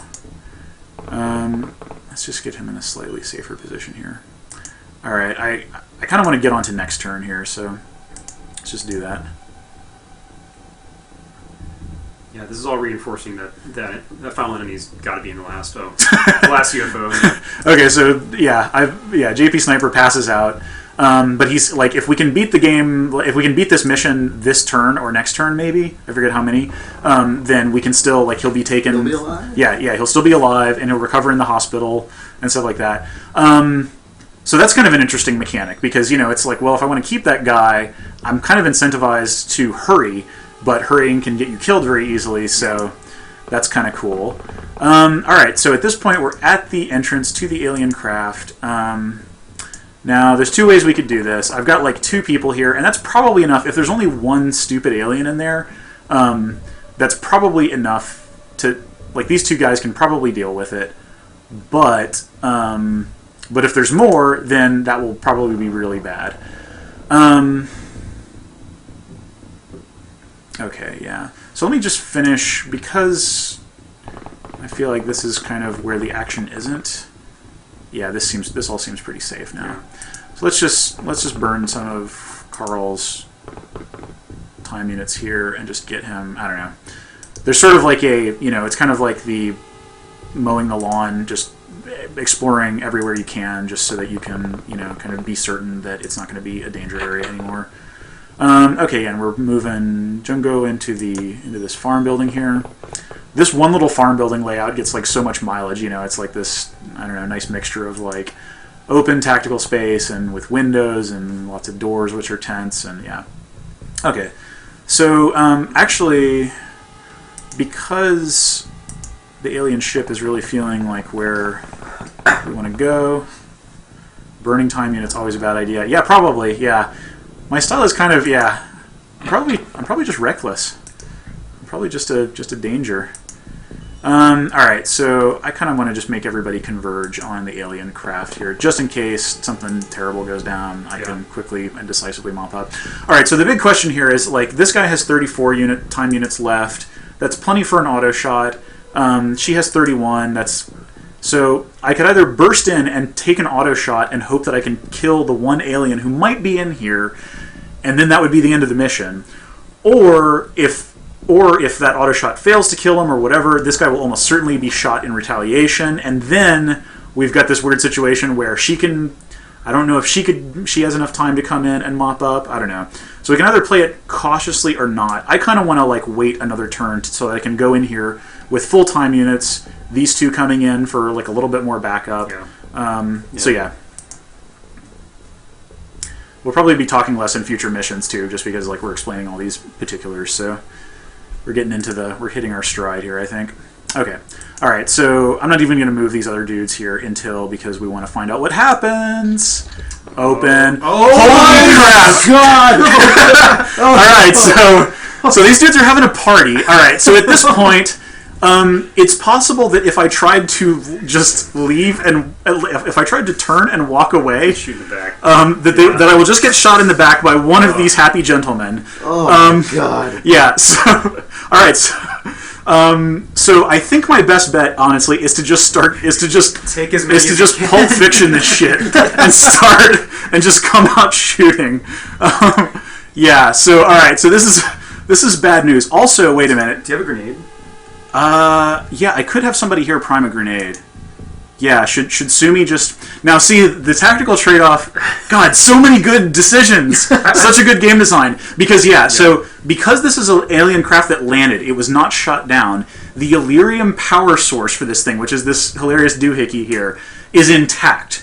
Which means that if we pull this off, and we don't damage any part of the alien ship, then we will get all of that Illyrium as salvage, and Illyrium is one of the few resources in the game that you cannot manufacture. It's like the most precious thing, because you need it to do all your late game stuff, and the more Illyrium you can build up.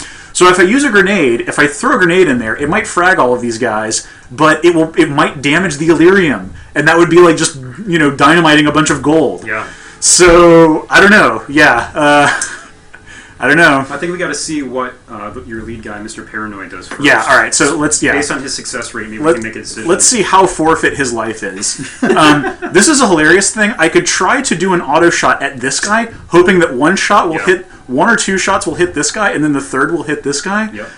It's also possible that it will kill all three of them and then kill the Illyrium. Who knows? So yeah. All right. Let's just do this. Bam. Bam. What? What? Okay. Alright, okay. So, this guy got shot over this guy's shoulder somehow. Yeah, this guy got hit with another shot, but did not die. This guy shot back at, like, point blank. Yeah, he is also kind of hurt now, but he, like, unless he takes another shot, which is kind of likely. Alright, so at this point, I don't know, we could have him try to take another shot. I'm kind of assuming that this guy has a shot in him. We might get shot if we try to flee, but that might be the right move. I don't know. What do you guys think? I think Gennady is our martyr in this case. Okay, yeah. He's a brave. Yep. All right, dude. Be a hero. Okay, so now here's another. Like, do you think if I targeted him, do you think it would shots might hit him? Because also I noticed that this guy has a plasma pistol, whereas this guy probably has a plasma rifle or even heavy plasma, and I'm a lot more afraid of this guy. So I don't know. Well, it's not perfectly diagonal, but I would go for it. Yeah. Yeah. Bam. Oh, nice. Oh man, nice. Oh, okay. Fantastic. Right. Okay. So I think I have just enough. Do I have enough time units to turn and step out of the way? 6. Because I've that's probably my best bet, right? Like. Oh, definitely. Yeah. Like, does it take 4 time units? It's going to take 2 time units to turn this way and then this way, and then it'll take 4 to go here. I think so. Okay. Yes. Okay. Oh wow. All right. Sweet. Okay. So now Sumi can come in, and at this point I could no. Yeah. I don't want to risk it. All right. So she might get shot if I step here. Nope. All right. Wow. Oh man. This is turning out one. amazingly well. Yeah. Yeah. This is pretty. Bam. Wow. Oh man. Oh, Nice. geez. And I just put a few rounds into the corpse of that alien. Okay. So let's count the bodies at this point. That is unconscious JP. That is dead alien. Dead, dead, dead. Okay, 1, 2, 3, 4, 5, 6, 7. Shit, does that mean that there's still an alien at large here? Well, did we count? What's that white marker to the north? Oh, right next. That's our other. That's that's Carl Nash. Yeah. That's unconscious JP. That little thing is the Illyrium power source, and then there's 3 dead. Yeah, 6 dead. Total. It's possible. The hilarious thing about the Illyrium thing here is that there could be a guy like hiding behind this chair or something. So that would be frickin' amazing. Yeah, and honestly, I kind of want to discover that if it's going to be the case. So let's just, I don't know. I hate the idea of. Okay, yeah, this is really not seeming like. Damn it! So does that mean that there's another dude out here? I don't know. Maybe on the far left side. Yeah, we didn't scout this room at all. Yeah, we didn't. Okay, is there going to be a door? Like, how can I get into this building? I guess I could just walk all the way around. Let's do that. Yeah. Send Carl. Yeah. So yeah, like this is classic XCOM. You know, like something that you thought was going to be like the center of the you know. The climax. And if you thought an area was dead, then maybe it becomes, it has like and that's a criticism of XCOM that I think is pretty addressable. But in missions like this, finding that last alien can become kind of a bug hunt. I'll kill the last alien. Yeah. Yeah. One of the things the new game does to mitigate this is actually like sound waves. You'll hear like sound waves in the distance. Nice. Sort of indicate like a radar direction almost. Of, cool. Alien. A pack of aliens are in this direction generally, so it gives you a hint, but they can also move around from that point. That's awesome.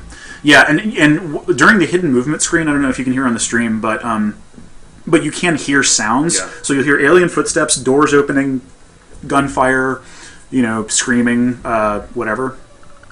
Okay, so I'm pretty stumped here. Should we have Jungo go up to the roof? Yeah. Let's do that. Yeah, that's fun. Okay, so we'll have him walk up the stairs. The whole interface for like getting up stairs and stuff is a little awkward, but it's all right. Okay, and yeah, he's out of time units, but I could walk him over to a window and have him like try to see out over this stuff. But going straight up to the roof is probably a good bet.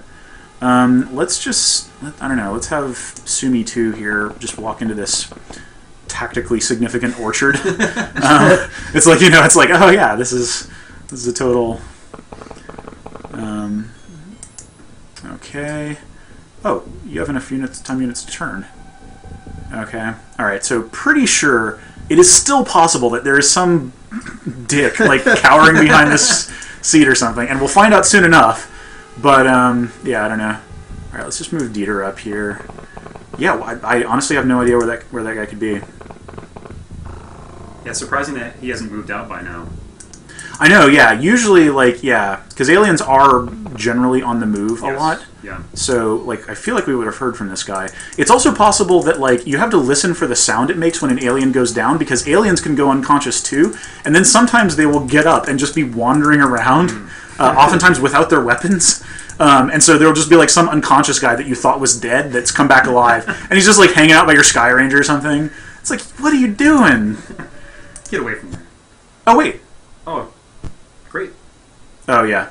Oh, so there was an unconscious alien, but he we wouldn't have finished the mission if he was conscious. Right. But I guess one of the guys that we shot down fell unconscious instead of died. So that was I think that was only 7 aliens. I guess we can see like how many corpses we recovered. So yay. Yep. Hell yes. So it says rating okay, but we actually did really well because we recovered Illyrium. Oh, we probably, because we got one guy killed. Oh yeah, and I guess that means JP survived because only one guy died. Great. So yeah, it gives you a score here, and I think this is part of like your country affiliation, like depending on how well you do, and if you just do disastrously, then that sucks. But yeah, so we recovered everything from that UFO. So this is really valuable. And somebody, I think it was the Sumi who got 2 kills, got promoted to sergeant, which I think is just like the ranks. I don't know if they mean much, but they kind of, because everybody else becomes a squatty pretty quickly, and then just 1 or 2 people rise in the ranks. So yeah. Let's real quickly reintroduce ourselves and what we're doing for people who have joined the stream after we started. It looks like our viewer count has gone up a bit. So I'm Chris Remo. I work at Double Fine with JP LeBreton right here, and Evan Lahti is also here. He's the executive editor at PC Gamer, and I am part of a podcast called Idle Thumbs. We talk about video games every week. We often do these Saturday morning streams, and these 2 guys are buddies of ours, and they come on our streams sometimes and show cool video games. Right now we're showing the original XCOM from 1994, I believe. There's a new XCOM coming out by Firaxis, the company that made Civilization. It seems pretty cool. Hopefully we'll stream that at some point in the future when it's out. But for now, we are playing the old brutal-ass XCOM game. Not so brutal so far, but yeah. Sergeant Evan's girlfriend. Good, yeah. Outstanding. Cool, yeah. Okay, so, all right. Everything went great. In real time, I'm going to save because that went pretty well. Yeah, that was heroic. Yeah. And yeah, so let's wait for our Sky Ranger to get back in. Everybody's coming home. Craft actually have to refuel. That takes real time. The Sky Ranger's slower than Interceptors. Yeah. So, okay. All right, so let's go to our soldiers here. Yeah. Oh, 2 people. Yeah, that's right. 2 people are wounded, which means that they will be out of active duty. Yeah, it's going to take Gennady. I don't know how you pronounce that name actually. It's going to take him 13 days to recover, and it's going to take JP Sniper 44 days to recover from his grave wounds. Wow. So that's another great, story resonant kind of thing where it's like this guy was wounded and he was laid up for 6 weeks, and then he came back with as you get there's little shaded parts of people's stats here. There's a slight blue addition to this guy's firing accuracy, and that's that's stat growth. Like if you successfully complete missions and get kills, I think it's based on kills. Your stats will increase. So yeah, some people didn't. Yeah. It looks like a lot of people got kills. So. I want to just give a quick update from our in-world scientist here. He says the boss just gave a speech to the whole research team. Seems like a decent guy. JP is his name. I'm not sure who those 2 shadowy guys in sunglasses and trench coats were behind him. So that's what's going on here in the base on the ground. Yeah, good, yeah. Thanks for the base update. Okay, so yeah, it's good that we ordered these 2 soldiers because we're going to need them to kind of, fill in for these 2 wounded soldiers. Yeah. Okay, so, so let's, on that note, let's add these guys to the Sky Ranger because wounded people are off duty. And yeah, so those things are refueling and stuff. Now let's go to the sell screen because we've got some stuff to sell. So we don't want to sell any of our Illyrium, even though you do get money for it. It's gold and it's irreplaceable. So it looks like we recovered some plasma weapons, heavy plasma, rifle, pistol. Those are all good. We can use those, but we have to research them first. So they'll kind of be like a later game thing after we've kind of tapped out laser weapons. We got an alien grenade. There were 7 sectoid corpses. So yeah, I guess it's 5 or 7. I feel like I've seen 8 before on small craft, but anyway. So yeah, there were. So yeah, I'm gonna sell. It's hilarious. I don't know who you're selling these to. I assume eBay, but I'm gonna sell all but one of the sectoid corpses because they're pretty good money for salvage and stuff. And but I'm going to keep one so that we can autopsy it, which I forget what material benefit that does, but I don't know. It's cool. You get to flesh out your UFOpedia. I'm going to hold on to all this other stuff. Actually, no. You know what I'm going to do? I don't see. Okay, here's like later game strategy. I tend to move straight from laser rifles to equipping everybody with heavy plasma, because by the mid to late game, I'm netting enough salvage that I have enough heavy plasma ammo that I'm able to just, and like heavy plasmas are so devastating and so accurate, they're just really good weapons. And so I don't even bother with plasma rifles and plasma pistols. And because you get so much money for these, I'm going to sell all but one of these so that I can research them, because I'm going to need to research plasma rifles and pistols before I can research heavy plasma. So that's the dealie, and it looks like we've built one laser pistol. Not going to sell that. We've got alien alloys, which we can use to research personal armor. And yeah, how's our research progress going? Unknown. Who knows? In terms of selling, one of the things that XCOM Enemy Unknown, again, this is the game from Firaxis coming out next month, does that I like is, like, there's a gray market, just kind of the same menu that you can sell things on, but there's also sort of these random pop-ups where Canada will request sectoid corpses, and it's sort of like this micro mission where if you have these resources within, say, 30 days, you can sell them for either money or more scientists or some benefit. It gives a little bit of context, like a medical research company is really interested in these, advancing its technology with corpses or something. Nice. Yeah. Yeah, cool. Somebody in chat says that my base layout is bad. There's a whole kind of min-maxi thing that you can read about on UFOpedia and other type strategy things, in which you can scrap this initial base layout, because it is sort of unwieldy for certain things, and then rebuild hangars and stuff. And I don't know, it's I'm not deep into the strategy foo, but honestly, for this first base, I tend to, I don't know, I just kind of start glomming stuff on. But and as we'll see hopefully later, the base layout does become significant in a different way. We're also probably not playing for a multi-day campaign right now. Yeah, it's true. Alright, so right now all we're doing is just letting time pass so that our manufacturing and research projects can come to fruition, our soldiers can heal, whatever, and because there's no UFOs to shoot down and missions to do. This is one of the big reasons to get large radar going as soon as possible, because our radar range is relatively small and there could be aliens out there flying around all over the place for all we know. JP, somebody's asking you, why do you know so much about XCOM? I play it semi-regularly, once a year or so I'll get into it and play it some more. It's just kind of this evergreen game for me. I don't know that much, compared to, there are strategy lords out there who, understand about, proper base layouts and just all these crazy, awesome tactics and stuff, so you should read up on that if you're interested. But I just have, kind of a, I've been playing this game since it came out, but I'm not really an expert. I know enough You're to... an enthusiast. Yeah. Damn, we're just getting nothing for missions here, but that's fine, because we're probably... Yeah, we got some of our laser guns made. 8 days, still a ways to go on the wound recovery. Enjoy the scintillating geoscape theme. I do love that this emulates that that the default sound card for the DOSBox build of this game is the Sound Blaster / AdLib, so you're getting this good FM synth music. Someone in chat says this game seems way too complex to have come out when it did. I just want to remark on that for a second, because I grew up playing PC games exclusively. I didn't have consoles growing up as a kid, and this game is fairly complex compared to a lot of games, but it's actually was pretty common back in the 80s to early 90s for PC games intended for general audiences, as opposed to super hardcore flight sims or things that were intended specifically for enthusiasts of a particular subject matter. It was pretty common for games like this to be fairly complex. Even a game like TIE Fighter, which is a lot easier than XCOM, still has a level of complexity in its systems that it exposes to the player that you would just never see in a mainstream mass audience game released in 2012.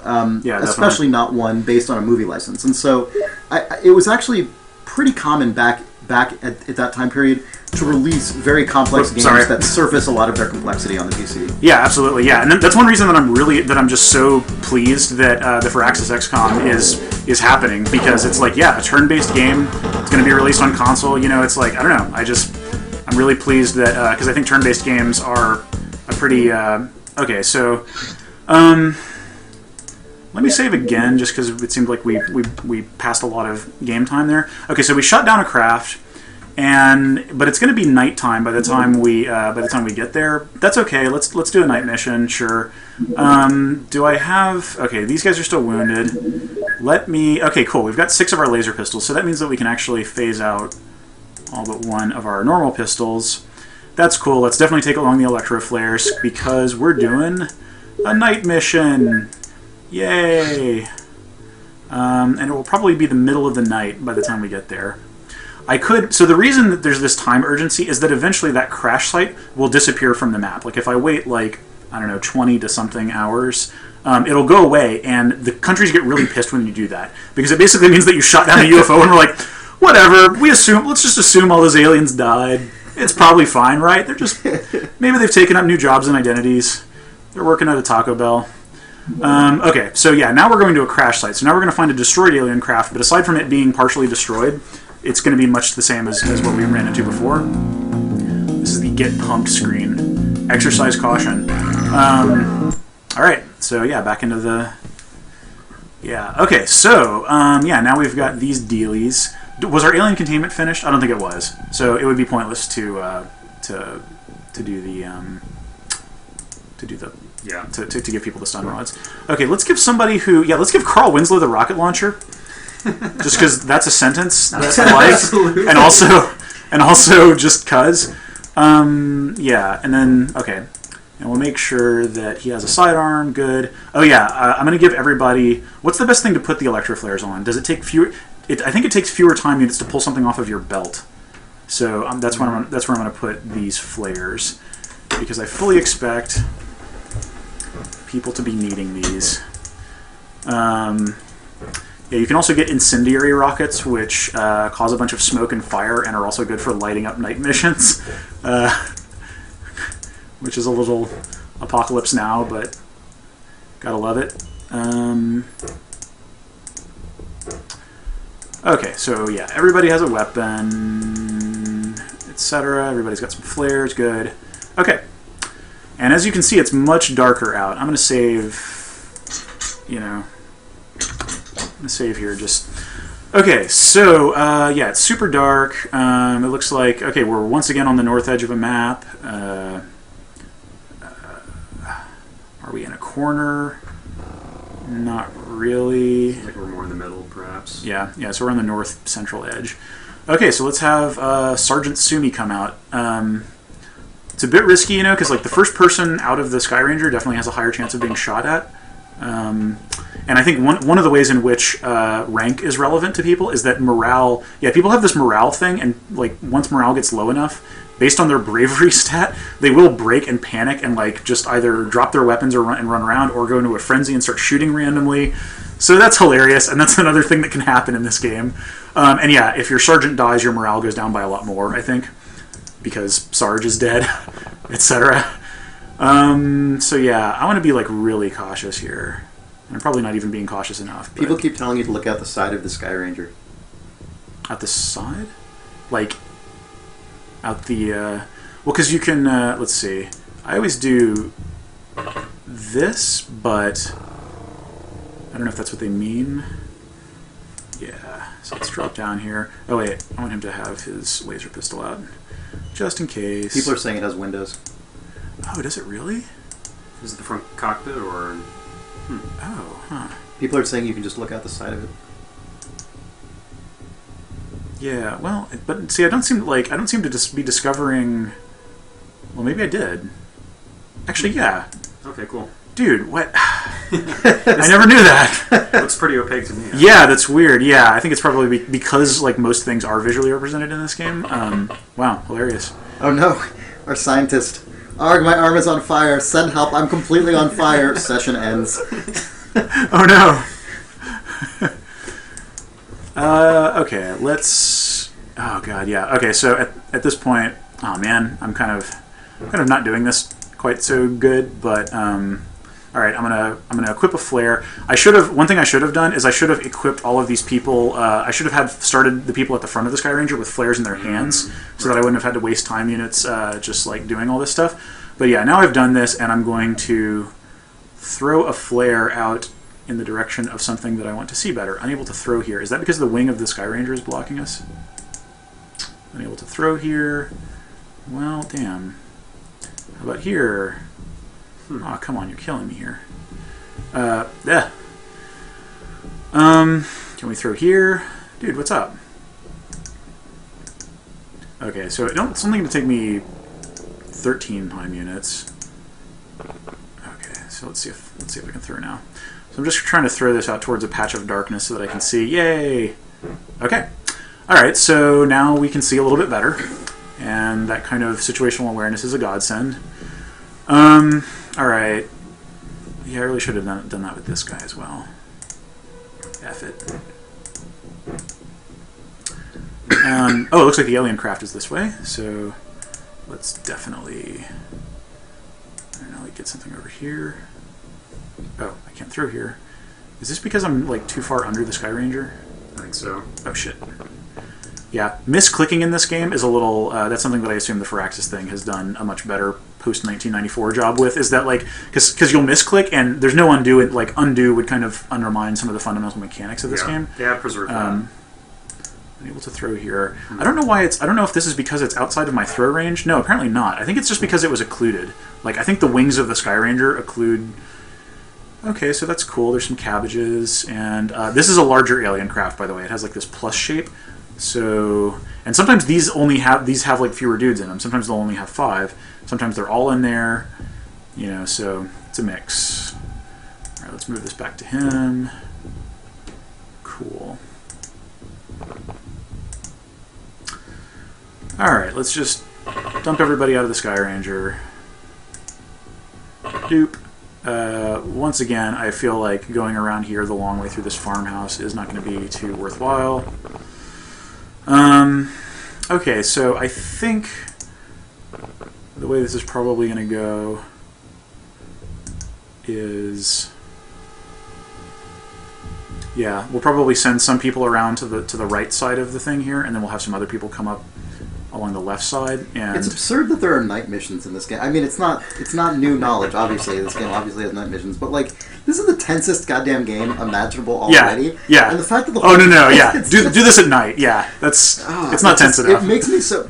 I find XCOM a really difficult game to play, not because it's hard, which it is. Like, that's absolutely a property of XCOM. It's incredibly hard, but because it stresses me out so much, even when nothing's going wrong. Yeah. It's so incredibly stressful. I really have to get myself in the right mind space. I mean, it's a little bit different when you're streaming and, like, you have 300 people in chat, like, laughing at shit and it's fun, but, like, just playing this game on your own is incredibly stress-inducing. Or maybe I'm just particularly affected by that. It takes a while, because, like, I don't find it that stressful because I'm not having to divide my attention a whole bunch, and that's usually what stresses me out. That's one reason that I think turn-based games are great, and there needs to be a renaissance of them because like there's just not the time pressure that I think is a real barrier to entry for not hardcore gamers, obviously, but just like being able to take your time and think about stuff is just really awesome. It puts you into this really different mood and mindset, and I just really appreciate that. I think there is something of a renaissance of turn-based games right now. Frozen Synapse made a big splash. Yeah, totally. Civ 5 made a big splash. Those are, one of them is a sequel to a long-standing genre. There's a series. The other one is a totally new game. There's a bunch of turn-based stuff going on mobile devices, or mobile and like.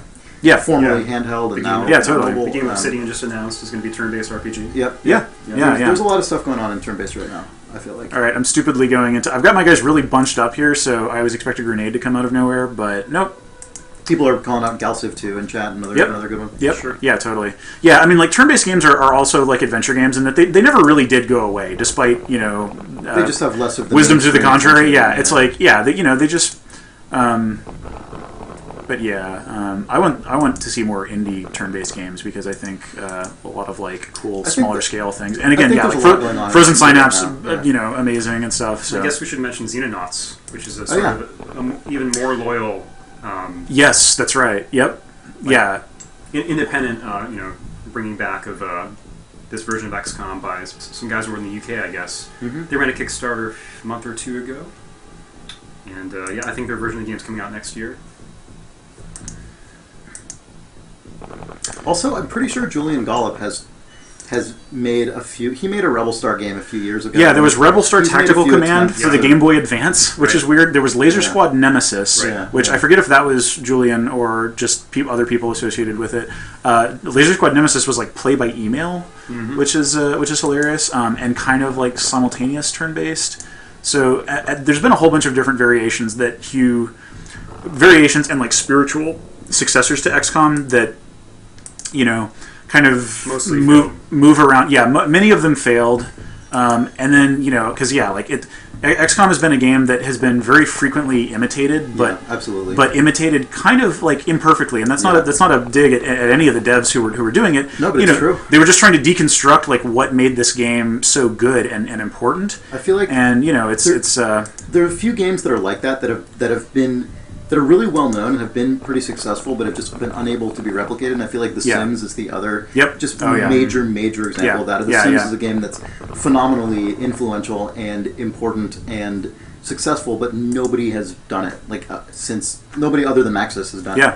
Yeah, absolutely. Yep. I feel like that's part of the reason for Axis is kind of the perfect group to rebuild this game. Partly because Sid Meier was one of the co-founders of Microprose, the original creators, but they get sort of this intricate board game style design of how to animate units and make them expressive, but still capture the pace and bringing something kind of static to life. Yeah, no, absolutely. Because that is something that and it's funny because the Microprose actually brought all the theme on top of what Julian Gollop was doing. Like the whole kind of narrative structure of XCOM was something that Microprose introduced in the development of this game, and that's something that I think is sometimes undervalued.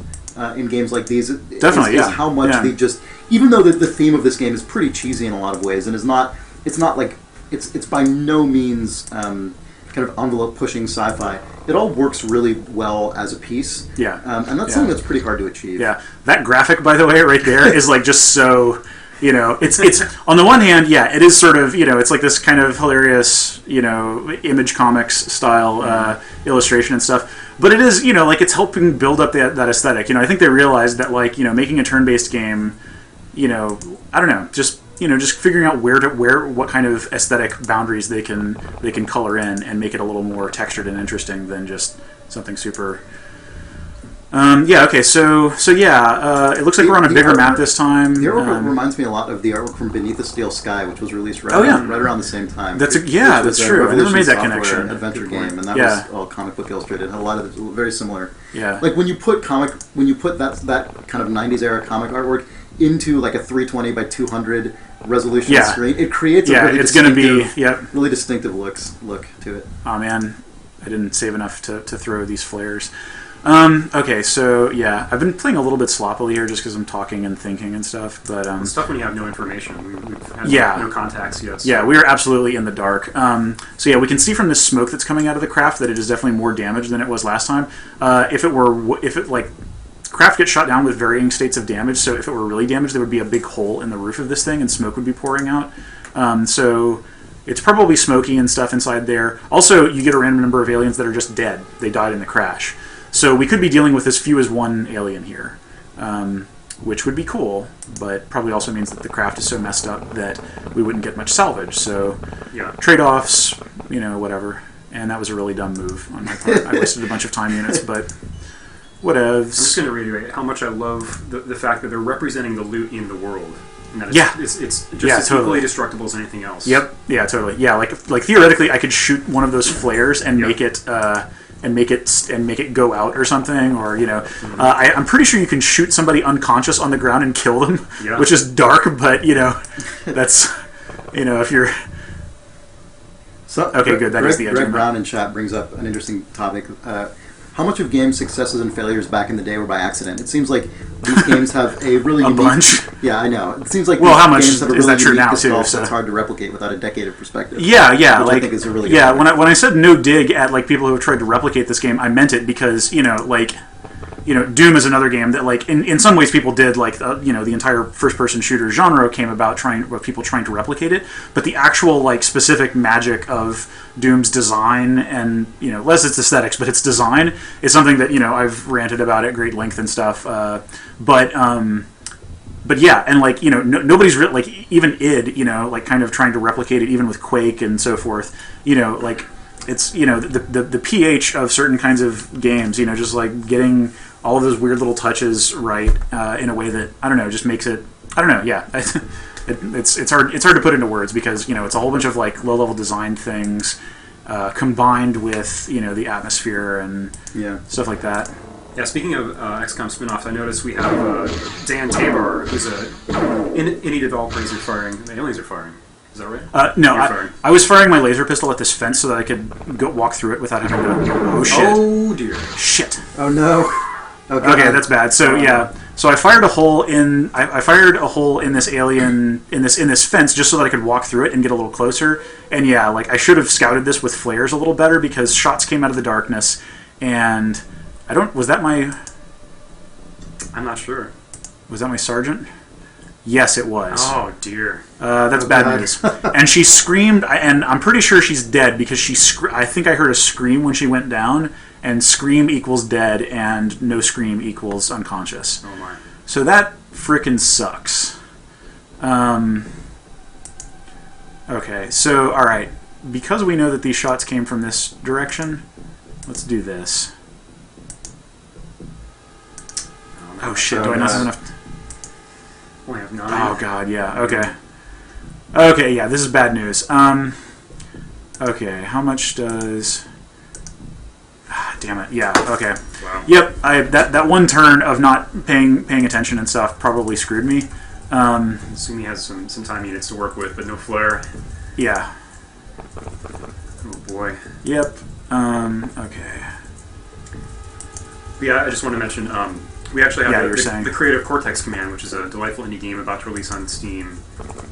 It's sort of like a real-time Metal Slug, sandboxy 2D side-scroller. But Dan Tabor, the creator, is in chat there as Data01. Was mentioning that the game is heavily influenced by XCOM. I'm sorry, what game are you talking about right now? It's called Cortex Command. Yeah. Oh, Cortex Command. Yeah. It was at PAX. Yeah, really pleased to hear that that's finally coming out because I know it's been in development. For a while, and yeah, awesome. But yeah, you were gonna say. Oh yeah, I mean one of its small innovations, I guess, is like destructible terrain, but it's sort of cross section style 2D. So if you fire a missile at the ground, that could become sort of this bunker, homemade bunker for you.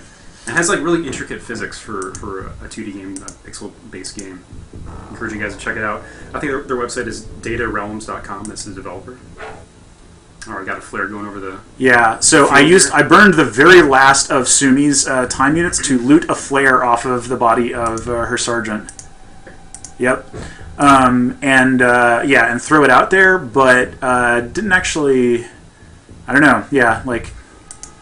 Let's see where we are on the overall map of things here. So that we're pretty close to the south edge of the map here, I think.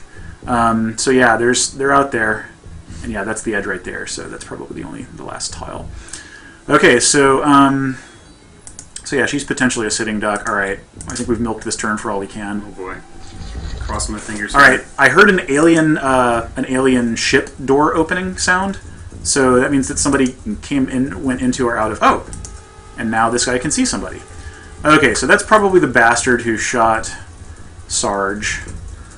So okay, who's got the best chance of popping? I assume you might hit the fence there, maybe. Yeah, the fences are higher than the stone walls. Let's just give it a shot here. It's weird that she can't... Oh, no line of fire. Oh, okay, yeah, so I guess the fence really is blocking her line of sight. So that means that this... Okay, yeah, alright. Alright, let's just take this shot and see what we can do. Oh, nice! Goodness. Good shot. What's going to happen? Good. I gotta say, like, okay, the travel time of the bullet there is really significant to me because what it creates is uncertainty, right? Yeah. I mean, imagine if that effect was just immediate, like you saw. Yeah. You saw. You can set it to be immediate. Like I think that I think they implemented this just because computers had different amounts of megahertz that changed the gameplay experience wildly here. Totally. But yeah, the default fire speed, like really, yeah. I'm sorry. No. It's sort of like this slow developing. It's sort of like a Polaroid effect where you see it traveling, you think it's on target, you think it's the right trajectory, and then it hits or it doesn't. Yeah. It's just sort of juggling this dice roll in your mind and. It's like visualizing that and having time associated with that is really significant, I think. Yeah. Yeah. Cool. Okay, so so this is the entrance to the craft. Yeah, I don't have time to get him over into full stack up. Actually, I can get this guy over here. So is that a door right there? Yes, it is. Yes. Great. All right, so face that, even though I won't be able to do anything with it. Okay. Geez. At this point, I mean, you might just want to eliminate the alien craft and use it for cover almost and work your way around. Because it seems like that's sort of the anchor at the bottom of the map. Yeah. Alright, so it's possible that I'm not using these flares very effectively. Like, okay, yeah, that got us a little bit of visibility. And I can't walk there. Okay, so... yeah, for all we know, like everybody's, all the remaining aliens are still inside.